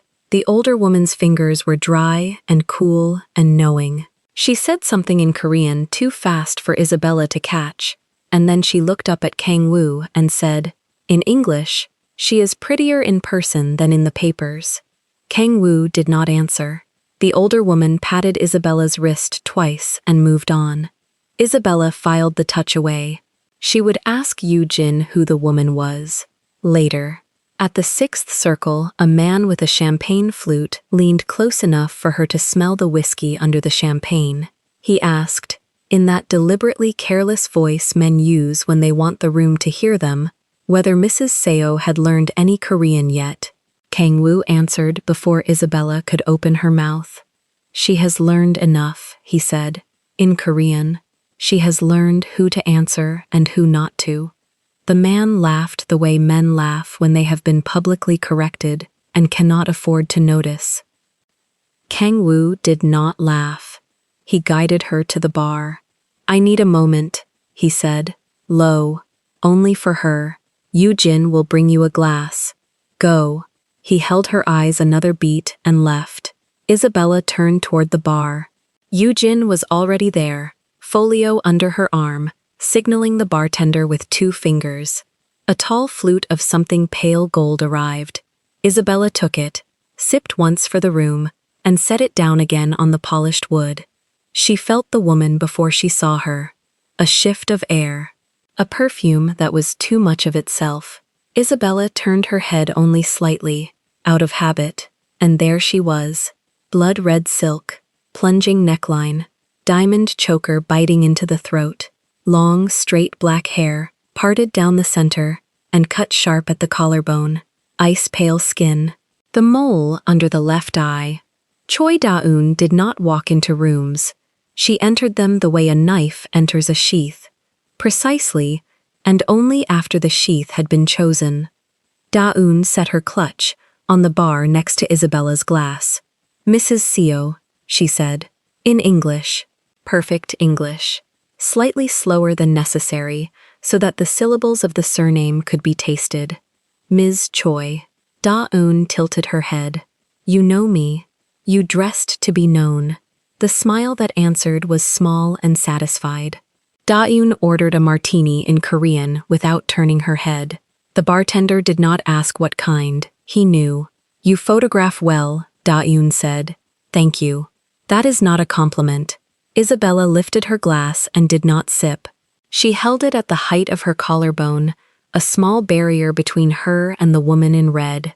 "He chose you because you photograph well," Da-eun said, softly, almost kindly, like a doctor delivering a manageable diagnosis. "The Seo name needs a face this year, something the Western press will not tire of, something that softens the family after the Busan situation. You are the softening." Isabella watched Da-eun's mouth move and did not answer. "Wives in this family are seasonal," Da-eun said. "I was one, before you. My season was 2 years. Yours will be shorter, because you are more visible. He is very good at endings, Mrs. Seo. He does not raise his voice. He does not send letters. He simply stops driving the same route home. Then, one morning, the driver is different, and the driver does not know your address." Da-eun took the martini from the bartender's hand. She did not drink from it. "I am telling you this," she said, "because someone should. The women who came before you were not told, and they suffered longer than necessary. Consider it a kindness." Isabella set her glass down on the bar, slowly, so that the base met the wood without sound. "Ms. Choi, yes, you are wearing the dress of a woman who was not invited." The smile on Da-eun's mouth did not move, but something behind it did. "You are standing at a bar with a martini you will not drink," Isabella said, delivering a speech you rehearsed on the drive over. The version you rehearsed was sharper. This is the softened one, which means you saw me across the room and lost your nerve halfway. Da-eun's fingers curled around the stem of the martini glass. "I do not know your season with him," Isabella said. "I know mine has not ended. I know that when you speak of him, you use the past tense, and when I speak of him, I use his name. I know that if you needed to warn me, you needed something from the warning. You did not get it." She picked her champagne back up. She sipped, once, the way she had sipped for the room. "Enjoy the gala, Ms. Choi." She turned. She walked away from the bar without hurrying. She did not look back to confirm the damage. Halmione's palm on her spine kept her upright for the length of the ballroom. Kang Woo found her at the edge of the string quartet. He did not ask what had happened. Something in his jaw said he already knew. Something else in his jaw said he had watched from across the room and had chosen not to intervene, because intervening would have insulted her. "Are you ready to leave?" he said. "When you are? Now." He offered his arm again. She took it again, They crossed the ballroom the way they had entered it, and every head turned again, and this time Isabella did not feel the wattage. She only felt the weight of the black silk against her ankles and the small, hard pressure of Kang Woo's forearm under her hand. On the way out, they passed Da-eun again. The woman in red had not moved from the bar. The martini in her hand was still full. She watched them cross the room and lifted the glass an inch in salute. To Kang Woo, not to Isabella. And Kang Woo did not turn his head to acknowledge it. He did not need to. The unturning was the answer. Isabella felt him decline the salute in the small muscle of his forearm under her hand. She logged that too. Do-hyun was already at the curb. The car door closed. The city moved past the tinted window in soft columns of light. Kang Woo sat beside her, not touching her, his hands folded in his lap, his eyes on the back of Do-hyun's head. Isabella watched a stoplight change from red to green and did not feel it change. She kept her face very still. A tear formed at the outer corner of her right eye. It moved 1/4 of an inch down her cheekbone and stopped, held there by something that was not muscle. She did not lift her hand to wipe it. Lifting her hand would have told him. He knew anyway. His right hand left his lap, crossed the space between them, did not land on her thigh, did not land on her shoulder, did not land on her face. It landed on the seat between them, palm up, open, an offering, not a demand. Isabella looked at the palm. She did not take it. She could not take it, because if she took it, she would break. And if she broke in this car, she would break in front of Do-hyun. And something in her that had been raised by her father would not permit that. Kang Woo left the hand where it was. He did not withdraw it. He did not press it. He simply left it open on the leather seat between them for the length of the drive home, and every time the car turned, his hand did not move. They came up the mountain road in silence. The gates opened for them. The gravel crunched under the tires. Do-hyun stopped the car at the foot of the marble steps. He opened her door. She stepped out into the cool night, and the mountain air moved over her bare shoulders and did not touch her. Kang Woo walked her up the steps, not touching, beside her. At the top he paused. Isabella. The syllables of her name in his mouth were the softest thing she had heard him say since the wedding. Not tonight, she said. He nodded. Once. He did not follow her inside. He turned left at the top of the steps and walked toward the study, and she heard the study door close behind him, with a click so quiet it might have been an apology from a man who had never learned to make them out loud. Isabella went up the stairs alone. Halmione was waiting in the corridor with a shawl and did not ask. Isabella let the older woman take the bracelet off her wrist. She let her take the earrings off. She stepped out of the black silk gown, and Halmione caught it before it touched the floor. She put on the ivory satin robe.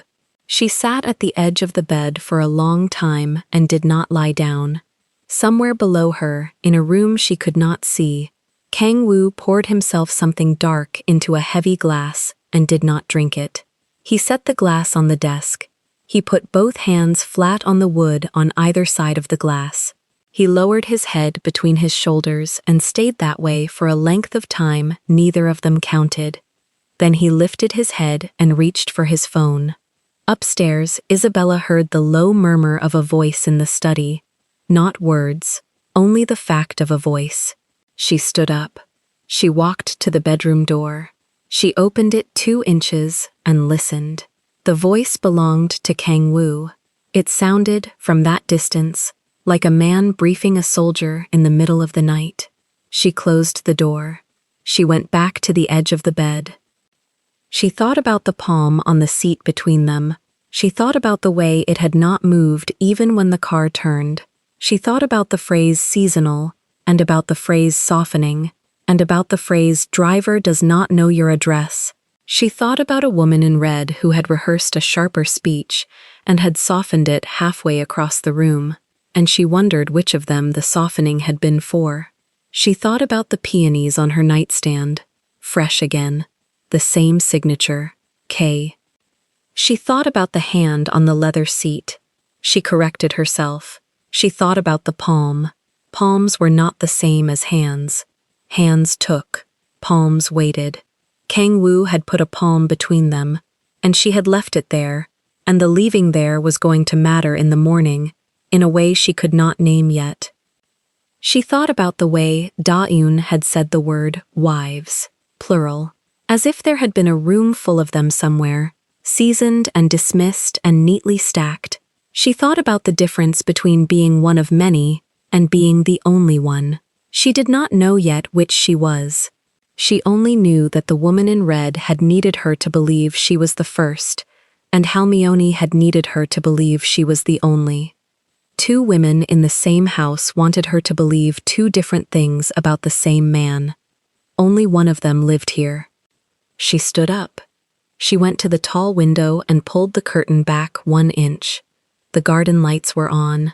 A single figure in a matte black suit stood at the edge of the drive with his back to the house, phone at his ear. Do-hyun, not off duty, not going home, ordered to stay. Isabella let the curtain fall. She did not sleep. She lay on top of the covers in the ivory robe and watched the ceiling and let the night pass through her, the way a train passes through a station without stopping. Somewhere between 2 and 3, she heard the study door open below her. Footsteps in the corridor, not toward the bedroom, toward the guest wing. He was not coming up. He was letting her have the room. The word that arrived for what she felt was not anger. It was not humiliation either. It was the word a doctor might have used: displacement. The floor she had been standing on for 3 weeks had moved 1/2 inch, and the entire house had shifted around her, and she could not tell yet whether the shift had made the house smaller or larger. At dawn, the peonies on the nightstand looked heavier than they had looked the day before. She stood and crossed to them. She lifted one bloom on its stem and turned it over. Fresh cut. The end of the stem still wet. Someone had come into the room during the night to change the water. Someone had come into the room during the night and had not woken her, and had left again without a sound, and had done it the way one performs a small vow that no one is supposed to notice. She set the peony back into the vase. She did not cry. The tear that had formed in the car had used up whatever the night was going to allow her. Whatever came next would have to come dry. Halmione brought tea at 7. She set the tray down. She did not ask how the gala had been. She looked at Isabella once, briefly, and then began to smooth the coverlet at the foot of the bed with both hands, the way she smoothed everything in the house, as if smoothing could keep bad news at bay. Halmione. Yes, madam. Was there a woman before me? Halmione's hands did not stop moving. There was a woman, Halmione said. There was not a wife. Choi Da-eun. She was in this house for a time. She was never in this room. Isabella considered that. Was she loved? Isabella said. Halmione looked up. Her small, warm eyes were very tired. She was tolerated, Halmione said. There is a difference the young mistress should know. In this house, tolerance walks out, love does not. Isabella closed her eyes. Halmione. Yes, madam. Where is he? In the guest wing. He has not slept. Isabella opened her eyes. She looked at the peonies. She looked at the tea. She looked at Halmione's hands, which had gone still now on the coverlet. Bring my clothes, Isabella said. The jeans, the cream sweater, and the small overnight bag from the top of the closet. Halmione's hands lifted from the coverlet. Madam. The small one. Halmione. Not the trunks. Just the small one. Halmione did not move for a long moment. Then she bowed her head, the way a woman bows her head when she has been asked to do something she has done before for a different mistress, in a different season, and had promised herself she would never do again. Yes, madam. She went to the closet. Isabella stood up from the edge of the bed. She walked barefoot across the cool floor to the window. She pulled the curtain fully open. The mountain morning was gray and clean, and did not care about her. Down at the edge of the drive, the matte black suit was still there, phone lowered now, waiting. Halmione brought the jeans folded. She brought the cream sweater on top of the jeans. She set them on the bench at the foot of the bed and did not look at Isabella while she did it. She went back to the closet and returned with the small overnight bag, soft leather, cream-colored, a wedding gift from an aunt who had died before the ceremony. Halmione set it beside the folded clothes and pressed her hand once to the leather, as if asking the bag to be kind. Isabella watched all of that from the window. Halmione. Yes, madam. Do not tell him. Halmione's mouth tightened. Her chin lifted a fraction. I do not tell him what happens in this room, she said. I have never told him. I will not begin today. Isabella nodded. She thought of her father. She thought of what he had said to her the day she left for the city at 18. He had said, "You go where you are loved, baby, not where you are kept." He had said it while tightening the strap of her suitcase on the porch. She had not understood it then. She had thought she understood it now. She turned from the window. She began, very quietly, to plan the smallest possible exit, the one that would leave the house with its dignity intact, and take with her only what belonged to her before the ring. Behind her, Halmione set the small overnight bag on the bed and began, with hands that trembled once and then did not tremble again, to fold the champagne slip dress on top of the neat stack of clothes that were about to become the shape of a decision. The mountain wind moved through the open window and lifted the ivory silk against Isabella's ankles, and somewhere down the long marble corridor, in a guest wing he had chosen so that his wife could have her room, the coldest man in the city sat on the edge of a bed that was not his and stared at a phone that had not rung. Neither of them had said the word yet, but the word was already in the house. It had walked in on the hem of a red silk gown, and it had ridden home in the small, hard silence of a black car, and it had climbed the marble stairs on the bare feet of a bride who had not yet decided whether the ring on her finger was a promise or a leash. The word was leaving. And somewhere below her, in a guest wing, chosen out of a courtesy he did not know how to name, the coldest man in the city lifted his phone one more time and typed 3 characters and did not send them, and set the phone back down beside a glass he had still not drunk. Isabella woke before the light reached the bed. She had not slept. She had lain flat on her back for hours, with the ceiling above her, and the taste of the gala champagne still ghosting the back of her throat. And somewhere between the 3rd hour and the 4th, she had stopped waiting for the sound of his footsteps in the hall. He had chosen the guest wing. He had chosen a door with a hinge that did not know her name. That was a sentence her body had understood long before her mind had agreed to translate it.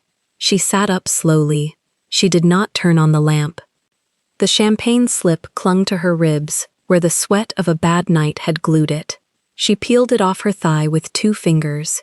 Her wedding ring caught the pre-dawn seeping through the curtain and threw a small, clean shape onto the pillow beside her. She looked at the shape for a long moment. Then she looked away. The floor was cold under her feet. She crossed the room and opened the door of the walk-in closet without a sound. Rows of dresses she had not chosen and had learned to wear. Shelves of shoes she did not need. On the top shelf, folded, the small canvas overnight bag she had brought with her the day she moved in. It still had the tag from the flight she had taken from her father's town. She lifted it down. She set it on the bench in the middle of the closet. She did not cry. She did not shake. She unzipped the bag and looked at the empty inside of it for a beat longer than a woman who was leaving needed to, because the inside of an empty bag is where a woman decides whether she is really leaving. She was. She reached for the champagne slip first, folded it in a slow, careful square, and put it at the bottom of the bag. Then a plain white t-shirt from the drawer he had never opened. A pair of high-waisted jeans she had bought before she knew his name. Underwear. A single pair of flat shoes. Nothing gold, nothing gifted, nothing with a monogram. She stopped at the drawer with the framed photograph of her father. She held the frame in both hands for a long moment. Her father's eyes on that porch, the year before he got sick, her own hand on his shoulder. She had brought that frame with her into this house because she had promised herself she would never live in a room where he could not see her. She put the frame face down on top of the folded clothes so the glass would not scratch. She zipped the bag halfway. Then she stopped. She sat down on the closet bench. The bag sat between her knees. She looked at her ring finger. The solitaire caught the small closet light and threw a fleck of white across the far wall like a coin skipped over water. She could not take the ring off. Not yet. Not here. She left it on and closed the bag the rest of the way. She walked back into the bedroom and sat at the small writing desk under the window. She pulled a sheet of the heavy cream paper he kept in every desk in the house, the paper with no monogram, the paper he wrote his own hand notes on when he wanted to be a man and not a name. She uncapped the black pen. She wrote, "Kang Woo." She stopped. She wrote, "I am not angry." She stopped again. She read the 2 lines. She tore the sheet in half, then in quarters, then in eighths, and she pushed the pieces into the small brass bin beside the desk and pulled a fresh sheet. She wrote, "You did not lie to me. You just never said it out loud. I do not know which is worse." She read it. She tore it. 3rd sheet. She wrote, "I need to know I am loved back, not just kept safe." She looked at that sentence for a long time. It was the truest thing she had written in 3 weeks of marriage. She held the pen above the paper. She did not tear it. She folded it once, slowly, and set it on the corner of the desk with the fold facing up so he would have to open it to read it. She stood. She pulled the ivory satin robe from the hook behind the door and slid her arms through the sleeves. The robe was long enough to brush her ankles, thin enough to move like water when she turned. She tied the sash loose at her waist. She did not put on shoes. Bare feet were an old habit from her father's house, and this morning she wanted the bones of her own feet against the marble because she wanted to feel where she was standing when she left. She picked up the bag. She lifted the folded note from the desk.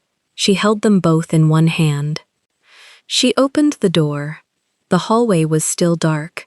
The floor-length windows at the end of the corridor held only a thin bruise of gray.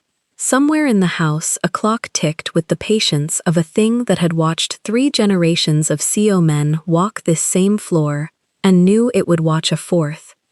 She turned toward the stairs. She did not make it to the stairs. Hermione was standing at the top landing, one hand on the banister, her small round frame wrapped in the navy linen dress she wore before dawn on every day of every week she had been in this house. Her cream apron was already tied. Her white hair was already coiled. Her feet in the flat black canvas shoes were already planted. Isabella stopped 3 paces from her. Hermione looked at the bag in her hand first, then at the note, then at her face. The old woman did not speak for a long moment. "Madam," she said, only that word. In her mouth it did not sound like a title. It sounded like a hand on a wrist. "Hermione." Isabella's voice was steady. "Where?" "I do not know yet." Hermione took 1 step closer. She did not touch the bag. She did not touch her. "The car at the gate will not open for you without his signature. Then I will walk to the road. The road is 9 kilometers. I have walked further." Hermione closed her eyes for a beat. When she opened them, they were wet, but she did not let a tear pass the lash. "Madam, please, sit down for 1 cup of tea, only 1. Then, if you still want to walk to the road, I will walk with you." Isabella almost broke on the offer. She felt the heat climb her throat, and she pressed her tongue against the roof of her mouth to stop it. She shook her head, 1 small movement. "If I sit down, I will not stand up again." Hermione understood. The old woman lowered herself 1 step down the landing, so that she was no longer blocking the path. It was a courtesy. It was also a plea. "He has not slept," she said. "Neither have I. He is in the study. His brother is with him." Isabella went very still. When did his brother arrive? 20 minutes ago. He drove himself. He did not ring the bell. He used his own key. Isabella looked past Halmione, down the long corridor toward the west wing, where the study sat behind its dark walnut door. She had never been inside the study when Kang Min was in it. Kang Min came to the house rarely, and when he came for wait. He did not come for tea. He did not come for weather. Something in her chest tilted. "Madam," Halmione said, softer now, "you are 23. Forgive an old woman for saying what she should not. You are also his wife. If you leave without asking him one last question, you will spend the rest of your life asking the question to a man who is not in the room."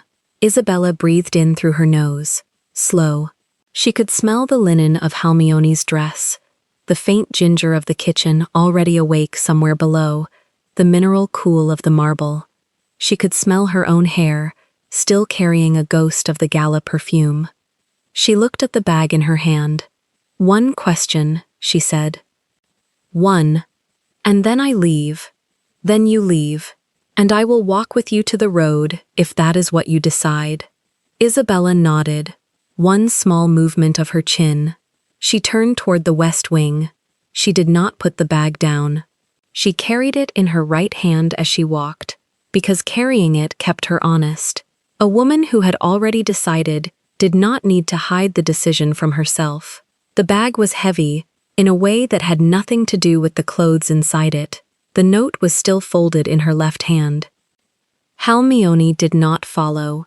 She stood at the top of the landing and watched Isabella move down the hall in the ivory robe, barefoot on the marble, the sash of the robe catching once on the corner of a console table and sliding free. The corridor toward the study was long.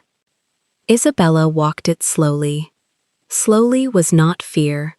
Slowly was the last dignity of a woman who intended to knock on her husband's door and say the sentence she had written on the note. She was going to say it out loud. She was going to give him the chance to say something back. If he could not, she was going to walk out through the front gate, with Halmione beside her, and she was going to keep her head level all the way to the road, and she was not going to look back at the house until the trees hid it from her. That was the plan. She reached the last turn of the corridor and stopped. The study door was ajar, not open, not closed. A dark walnut door slightly rotated on its hinge so that a thin vertical seam of light bled out across the marble at her feet. The seam was the width of 2 fingers. The light inside was low, warm, the color of a single lamp on a desk. She could hear voices. She took one more step, and then another, and then she was standing outside the door with her right shoulder, half a meter from the frame, the bag still in her hand, the note still in her fist, and she was not moving. She heard Kang Min first. His voice was calm, level, the voice of a man who had known his brother longer than his brother had known himself. "You have not slept." "No." "You have not eaten." "No." "Then sit down before you fall down. I did not drive at 4 in the morning to bury you at 5. There was the sound of a heavy chair moving on rug, a small clink of glass. Isabella did not breathe. Kang Min again. "Where is she?" "Upstairs. Asleep." A pause. "I do not know." The bag in her hand went suddenly heavier, by a factor she could not measure. She shifted her weight so her feet were flat on the marble. The marble was ice under her heels. "Kang Woo. Do not. Kang Woo. I drove here because Yujin called me at 3 in the morning and told me the head of Seo Group let his wife walk into the garden alone at a gala last night and sat in a car home with her without opening his mouth. I drove here because a woman in a red dress by a bar in Seoul is not an accident, and you know it. And I drove here because you sent me a message at 2 in the morning that said only 3 characters, and then you did not send it.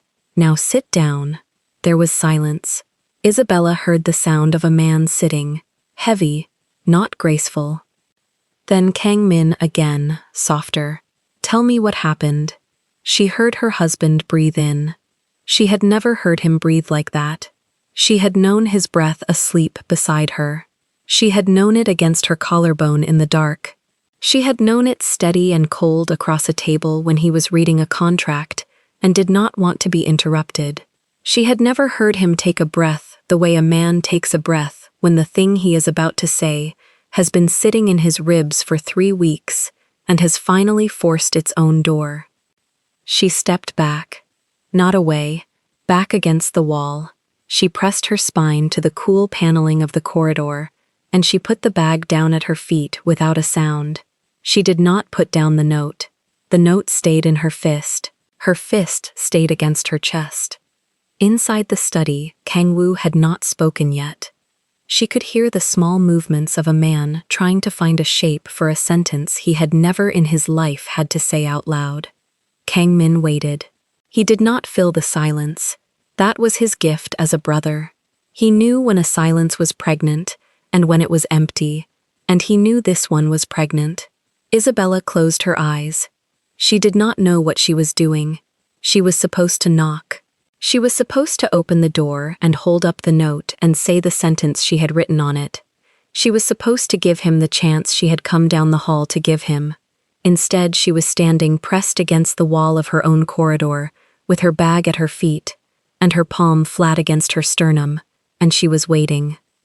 She was waiting because in the 4 seconds since she had heard her husband breathe like that, some old animal part of her had realized that if she opened the door now, she would never hear the sentence he was about to say. He would swallow it back. He would put on the face he had worn on the terrace 3 weeks ago when she asked him if he loved her. He would say, without lifting his eyes, "You don't need to ask," and she would carry the bag to the road. She was waiting because for the first time since she had walked into this house, the coldest man in the country was about to speak while he thought she was not listening. She heard him take a second breath. Then he said, very quietly, "Hyung, I am afraid." She heard the word before her mind translated it. Afraid. She had never heard him use the word about himself. She had heard him use it about markets, about enemies, about the years his father had been dying. She had never heard him use it about a room he was sitting in. Kang Min's voice, low. Of what? Of a 23-year-old woman upstairs. Isabella's hand slid from her sternum to her mouth. She pressed her palm flat against her lips because a sound had almost come out of her, and if a sound came out of her, the door would open and the sentence would stop. Inside the study, the small movement of a glass being lifted and set back down without being drunk. Kang Woo, again. Rihung, if she opens that door right now, I will not be able to lie to her. I have been able to lie to every person who has ever sat across a table from me since I was 14 years old. I cannot lie to her. I have not been able to lie to her since the 3rd day. Then do not lie to her. I cannot tell her the truth either. Why? A pause. Isabella heard the sound of her husband's hand on the desk. She heard it because the desk in that study was the desk his father had died at, and she knew the weight of that wood and the way a palm sounded on it. Because the moment I tell her, she becomes a target for every enemy this name has collected in 3 generations. Because silence has been the only armor I have been able to put around her. Because if any man in this country knows that I love my wife the way I love my wife, he will use her against me before the week is out. And I have watched what this family does to the women it loves out loud. I watched it eat my mother. Isabella pressed her palm harder against her mouth. Her eyes were open now. She was not blinking. Kang Min, softer than before. Kang Woo. I did not know it was going to be her. I know. I picked her because she was clean of every ledger this family has ever been on. I picked her because no one in Seoul had ever heard her name. I picked her because a marriage to a woman with no political weight was the only marriage that would not cost this company a war. I picked her the way I pick a strategy. And I was on the plane home from the wedding, and she fell asleep on my shoulder, and I did not move my arm for 4 hours because I did not want to wake her. And by the time we landed at Incheon, I already knew I was in trouble. Isabella's throat closed. She heard Kang Min exhale slowly. She heard the small human sound of an older brother absorbing a confession from a man who did not confess. "That is not trouble, brother," Kang Min said. "That is love." There was a long silence. Then Kang Woo said, so quietly she almost lost the sentence to the sound of her own pulse in her ears. "I want to grow old beside her. Hyung, I have never wanted anything for that long a horizon in my life. I have wanted to survive the quarter. I have wanted to survive the year. I have wanted to survive my father. I have never wanted a lifetime with anyone until 3 weeks ago, and if she walks out of this house today, the company will not hold me upright. I will run this empire from the floor of a room she is not in, and it will be enough for exactly as long as it takes for one of the men my father made enemies of to notice that the snow wolf's spine is on the ground." Isabella slid down the wall. She did it slowly, without a sound, until she was crouched on the marble with her knees against her chest, and her palms still on her mouth, and the folded note still in her other hand. The satin robe pooled around her on the floor. Her bag sat beside her heel. She was not crying with sound, she was not shaking. Water ran from the outer corner of each eye, in a slow, steady line that she did not lift her hand to stop. She was crying from relief. That was the shape of it. She had come down this hall carrying a note that said, "I need to know I am loved back," and she was hearing an answer she had not written the question for. She was hearing a man she had been married to for 3 weeks tell his brother that he had been loving her the whole time, in a language he had not yet found the syllables for. She was hearing the silence of the last 3 weeks translate itself, in real time, in the room next door, in the voice of the man who had built the silence. Inside the study, Kang Min said, "Then tell her. I am going to. When? Today, before the sun clears the west ridge. I am going to walk up those stairs, and I am going to knock on the door of the bedroom she slept in without me, and I am going to tell her that I have been loving her since the plane home from Jeju." "Good. Hyung. What? If she has already gone?" "She has not gone. Halmione would have called me. If she is packing." Silence. Then Kang Min, very gentle, the voice of a brother who has been an older brother for 34 years. "Then you go upstairs, and you unpack the bag with her. You take each thing out of the bag with your own hands and you put it back where it lives. And when the bag is empty, you tell her what you just told me.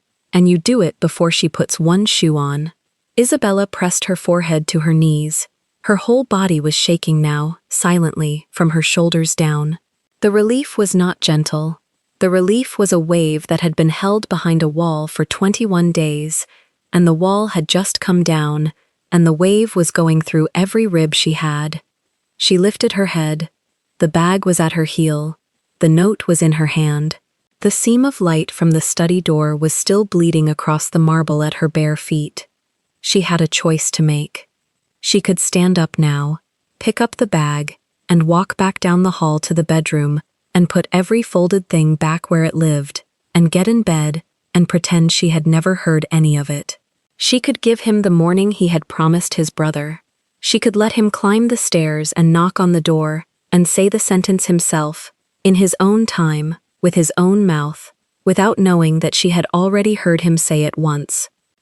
Or she could stand up now, push the door open with 2 fingers, and let him see her there in the ivory robe, with the note in her hand, and the tears drying on her face, and tell him she had heard every word. She stayed very still on the marble. She was 23 years old. She had grown up in a small town in a small house with a father who had told her, once, when she was 14, and had asked him what love looked like. "Love looks like a man who cannot lie to you, even in the room you are not in. She picked up the bag by the strap. She stood. The robe fell straight around her ankles. The sash had loosened somewhere in the crouch, and she did not retie it. She lifted the note in her left hand. She looked at the folded seam of it. She raised her hand toward the door. She did not knock. Her knuckles hovered a breath from the wood, and something older than reason held them there. Inside the study, a chair scraped once. Then Kang Woo's voice, low, unarmored in a way she had never been allowed to hear. "Say it again, Hyung." Kang Min's answer came slower, the older brother pacing his words for a younger one who was finally listening. "I said you cannot keep her like a secret." Isabella's hand lowered by half an inch. The ivory robe settled cool against her ankles. She did not breathe. "If I speak," Kang Woo said, "she is on every list within a week. She already is." A silence, the kind that has weight. "Then let her be on them beside me," Kang Min continued, "and not behind me, because behind me is where the shooters go first." Isabella closed her eyes, not from grief, from recognition. Someone in this house had spoken her name with the same weight she carried it. "You think I do not know that?"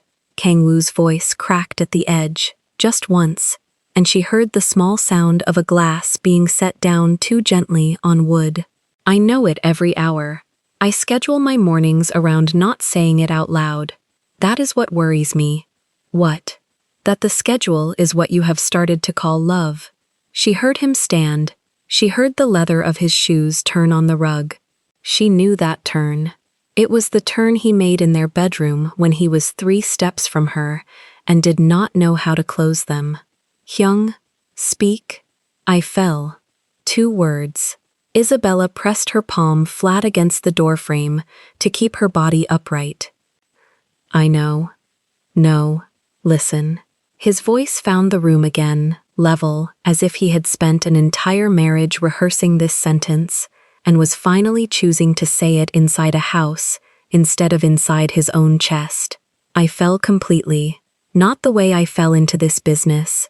Not the way I fell into the name. Completely. The way a man falls once. That is what I did. When, somewhere between the first breakfast and the second bouquet, I did not notice the door close behind me." Kang Min did not laugh. That, more than anything, told Isabella how serious the room was. "So tell her." "I cannot." "Why?" "Because the day I say it out loud to her is the day her name becomes ammunition. Every enemy this house has collected in 3 generations has been waiting for exactly that sentence. My silence is not indifference, Hyung. My silence is armor." Isabella's other hand came up and covered her mouth. Not to hold in a sob, to hold in a sound she did not have a shape for yet. "Kang Woo." "Yes. Armor that the wife cannot see is not armor. It is a wall." The word landed in the study and traveled under the door and reached her bare feet. She felt it move up through the marble. She did not move. Inside, a chair took his weight. He was sitting. She had never known him to sit during a hard conversation. He stood through executions. He stood through boardrooms. He was sitting. "I built her a room. I know. Upstairs, West Wing, before the wedding, her books, her chair, photographs of her father, the way he was before the sickness took his face. Peonies delivered every morning to that room too, Hyung. Not just to the bedroom, to that room. Fresh, every day, for a woman who has not yet been allowed inside. Then let her inside. If I let her inside, I have to tell her why the door was locked." "Yes. And if I tell her why the door was locked, I have to tell her what I am. She married what you are. She married the suit, Hyung, not the ledger." Isabella's chest moved once, sharp. She recognized the sentence. It was the sentence she had been carrying under her ribs for 3 weeks without a name for it. He had named it before she could. He had been carrying it too. "Little brother, speak." She did not marry the suit. The study went quiet. Somewhere in the house, a clock she had never learned to hear counted 3 seconds. How do you know? Because I watched her at the gala. When Choi Da-eun spoke to her, she did not look at the door. She looked at your hands. Isabella lifted her eyes to the ceiling. She had not known anyone had been watching that closely. She had not known she had done that. She looked at my hands to see if they would come find hers. They did not. I could not. I know. That is what I am telling you. She did not marry the suit. She married the man who did not know how to walk across a ballroom to his own wife. And she is still here. That is the woman upstairs. And you are down here rehearsing how to lose her because you are more afraid of loving her than of running the family. The chair moved again. He was on his feet. Hyung, speak. I want to grow old beside her. Isabella's knees did not buckle. Her mouth simply opened, silent, around the shape of a word she did not release. Then live long enough to. If she leaves, I will not. Do not say that. I am saying it because it is true. If she walks out of that door tonight, the empire holds together for 6 months, maybe a year, then it collapses. Not because of enemies, because I will not care enough to stand at the head of the table. And a CEO who does not care at the head of the table is the beginning of the fall of the house. That is not romance, Hyung. That is arithmetic. Then go upstairs. She is not upstairs. What? She has a bag packed. I heard Halmayoni on the stairs an hour ago. I have known for an hour. Isabella's hand came off the doorframe. An hour. I was writing the sentence. What sentence? The one I owe her. I have been writing it for 3 weeks in my head. Tonight, I put it on paper because I was going to slide it under her door before she left, so that even if she went knowing. Kang Min's voice softened by a full register. Read it to me. No. Read it to me, little brother, so that at least one person hears you say it out loud tonight. Isabella did not breathe. The house did not breathe. She heard paper unfold. Isabella. The name in his mouth was not the way he said it across a breakfast table. It was slower. It was carried. I did not know a man could be given a second life at 33. I did not know that the silence you have been living inside was not distance. It was a room I built with my own hands to keep you alive. I did not know how to tell you that the door was locked, because behind it was everything I have ever wanted, and I did not know how to let anyone into that room without also letting them into the war.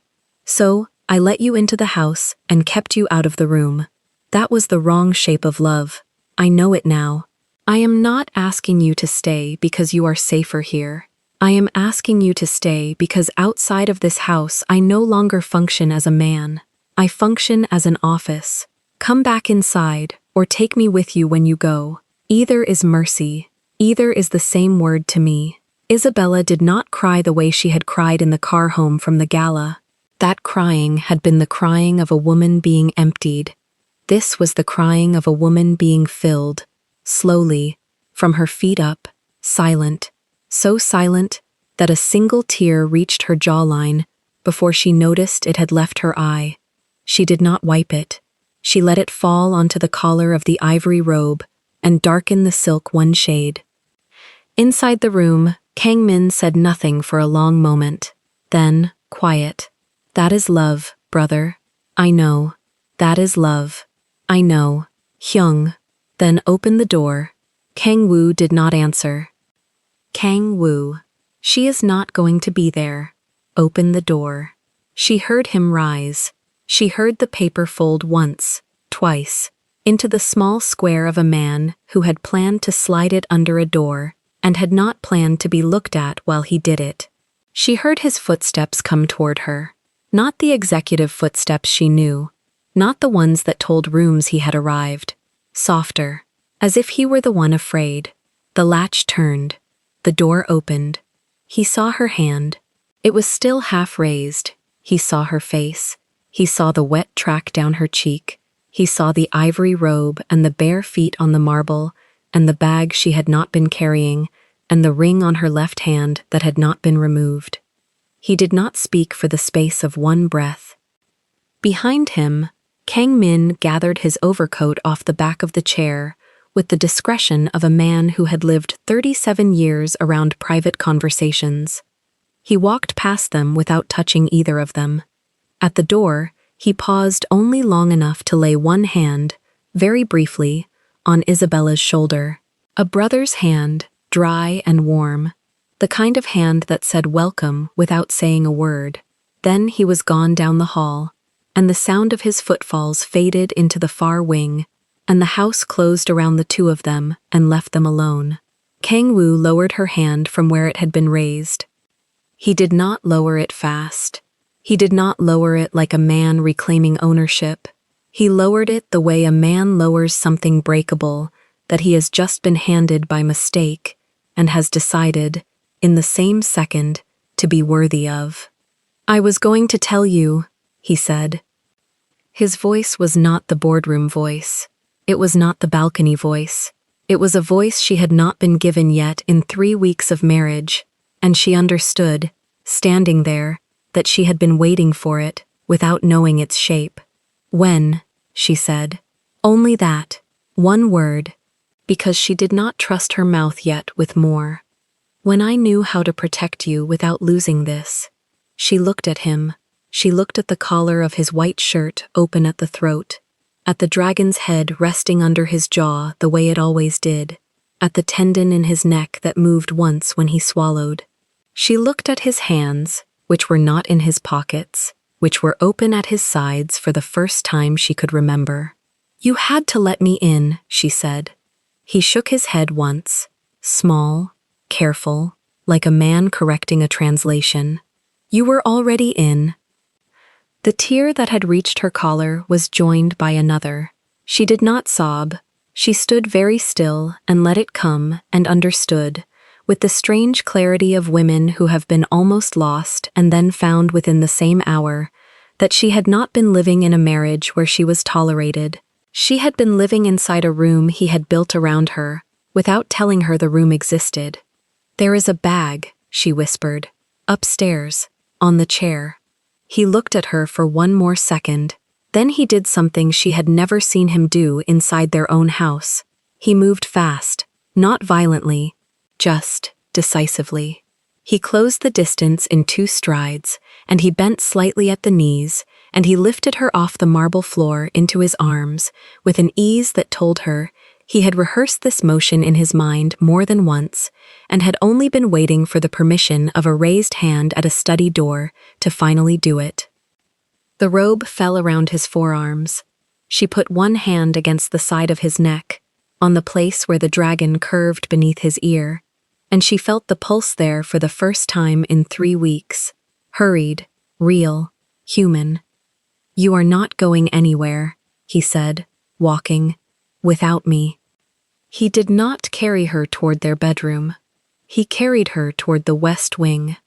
Halmione had come out of the kitchen and stood at the far end of the corridor, with both hands folded over her apron. When she saw them, she pressed one hand against her mouth and the other against her chest, and she made a small sound that was not a word in any language, and then she turned around and walked back into the kitchen without looking at them again, because she had lived long enough in this house to know when a hallway was no longer hers to be inside. Kang Wu carried her past the library, past the long portrait of his grandfather with the 4 medals, past the shut door of the eastern parlor, and stopped in front of the door in the west wing, the locked door. He did not put her down. He shifted her weight against his chest, and with the hand that was free, he took a small brass key out of the inner pocket of his suit jacket. Not the ring of household keys, not the ones Halmione carried, a single key, warm from his body, and he fitted it into the lock and turned it once. The door opened. Isabella did not see the room at first. She saw the light, warm, amber, already on, as if the room had been waiting on a timer for a night that had not yet happened. Then she saw it. Her reading chair, the one from her father's apartment, the one she had told him about exactly once, over coffee, 3 days before the wedding, and had not seen since the movers took it away. It sat by the window, with a thin cashmere blanket folded across the arm. Her books, alphabetized, on shelves that had been built to the height of her hand. Framed photographs of her family, of her mother in the garden with a hose, of her father in the hospital bed, still smiling the smile he had before the sickness took the smile from his face. A photograph she had not owned, a photograph someone had found and restored and framed for her while she thought she was being kept out of a room. A small writing desk, a fresh vase of white peonies on the desk, tied with string, the signature card leaning against the vase. K. She made no sound at all. He set her down. Her bare feet touched a rug she did not recognize, and recognized at the same time, because it was the color she had said once, in passing, was the color that made a room feel like her mother's house. She turned to him. He was standing in the doorway with his hands loose at his sides, and for the first time since she had known him, his face carried nothing that was defended. "I finished it 2 days before we married," he said.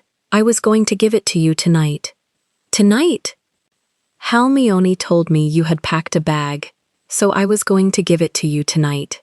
She reached out. She did not think about the motion. She simply reached, and she took the front of his open collar in her fingers, and she pulled him one step into the room with her, so that he was no longer standing in a doorway of his own house. "Say it," she said. "I love you." 3 words. He said them the way he had said her name in the letter, carried, slow, as if he had been rehearsing the weight of them across an entire marriage, and was only now trusting his mouth with them. She closed her eyes. She let them land. Somewhere inside her chest, a room she had been building alone for 3 weeks quietly took down its own walls, because the room outside it now held the same shape. "I love you back," she said. He exhaled. It was the exhale of a man who had been holding a breath since the wedding. They stood there for a long moment. Neither of them moved. The peonies on the desk shifted once, imperceptibly, in a draft neither of them felt. Then he did something else she had never seen him do. He smiled. Not the small, controlled bend of the mouth he offered across dinner tables and board meetings. A slow, uneven, surprised smile. The smile of a man who had just discovered that his own face still remembered how. "Wait here," he said. She frowned. "Where are you going?" "1 minute." He went out the door and down the corridor at a pace that was almost a jog. She heard his voice in the hall, speaking briefly to Halmione, and Halmione's voice answering with a small laugh. A real laugh, not the household laugh Isabella had grown used to, the laugh of a woman who had been keeping a secret for 3 weeks and was finally allowed to hand it over. He came back with something in the crook of his arm. It was small, it was round, it had a black mask on a biscuit fawn face, and one ear slightly floppier than the other, and enormous glossy black eyes that fixed on Isabella with the immediate certainty of an animal who has decided whom he belongs to before anyone has told him. The cream ribbon collar around his neck carried a tiny gold tag. She read it before he handed the puppy to her. Pluto, CO. Her breath left her in a short, wet laugh. Kang Woo. He placed the puppy into her arms. The small, warm weight of Pluto settled against the front of the ivory robe, and immediately tucked his head into the crook of her elbow, with the sigh of a creature who had spent his entire short life waiting for exactly this posture. "This is Pluto," Kang Woo said. His voice was quiet, but underneath the quiet there was a tremor she had not heard from him before, and it took her a moment to understand that it was joy. "He is our first child, until we manage the next ones." She laughed. It was a small, helpless laugh that turned in the same breath into a sob, and then back into a laugh, because the man who had introduced her at a gala with 2 syllables was standing in a locked room he had built for her, handing her a puppy with their surname engraved on the collar, and she understood in that instant that he had been planning a family in silence for longer than she had been married to him. She lowered her face to the top of Pluto's small, warm head. Kang Wu stepped in behind her and put his arms around both of them, around his wife and around the small living thing in his wife's arms, and she felt the whole line of his body finally relax against her back. She turned her cheek against his collarbone. She felt the dragon under her cheek. She felt the human under the dragon. "Snow Wolf," she said, very softly, teasing, testing the nickname in her own mouth for the first time. "Not tonight," he answered. "No? Tonight I am only the man in this room." Pluto sighed once against her collarbone and closed his eyes. Outside the window, the mountain wind moved in the pines. Somewhere in the far wing, Halmione was humming. A real humming. The humming of a woman who had lived long enough to see a house become a home twice in one lifetime. The amber light of the West Wing room settled over the three of them and made a small warm circle inside the enormous mansion. Isabella stood in the middle of that circle, in the room that had been built for her before she knew she was loved, holding a puppy with her married name on his collar, held from behind by the coldest man in the city, and understood something she would not have understood an hour earlier, that the locked door had never been keeping her out. It had been keeping her waiting for the moment when the man on the other side was ready to open it himself. She had thought, for 3 weeks, that she had been loving alone. She had been wrong. She had been loved back the entire time, in a language she was only now beginning to read, by a man who had spent every hour of their marriage carrying her name in his mouth and refusing to spend it in front of anyone but his brother, in a study, at midnight, on the wrong side of a door where she happened to be standing. She closed her eyes. She let the warm weight of the puppy and the warm weight of her husband hold her upright. She had thought she had been loving alone, until she heard the coldest man in the city confess that he had already been completely hers. If this story moved you, stop for a moment and reflect. Have you ever loved someone whose silence you mistook for distance, when it was actually the only armor they knew how to wear? Have you ever almost walked out a door, only to discover that the room you were about to leave had been built for you all along? And who in your life is loving you in a language you were never taught to read? Tell us your experiences and feelings in the comments. We read them all. And if you believe in stories about silence, devotion, and hidden love, leave a like, be sure to subscribe to the channel, and click join to become a part of our community and help the channel.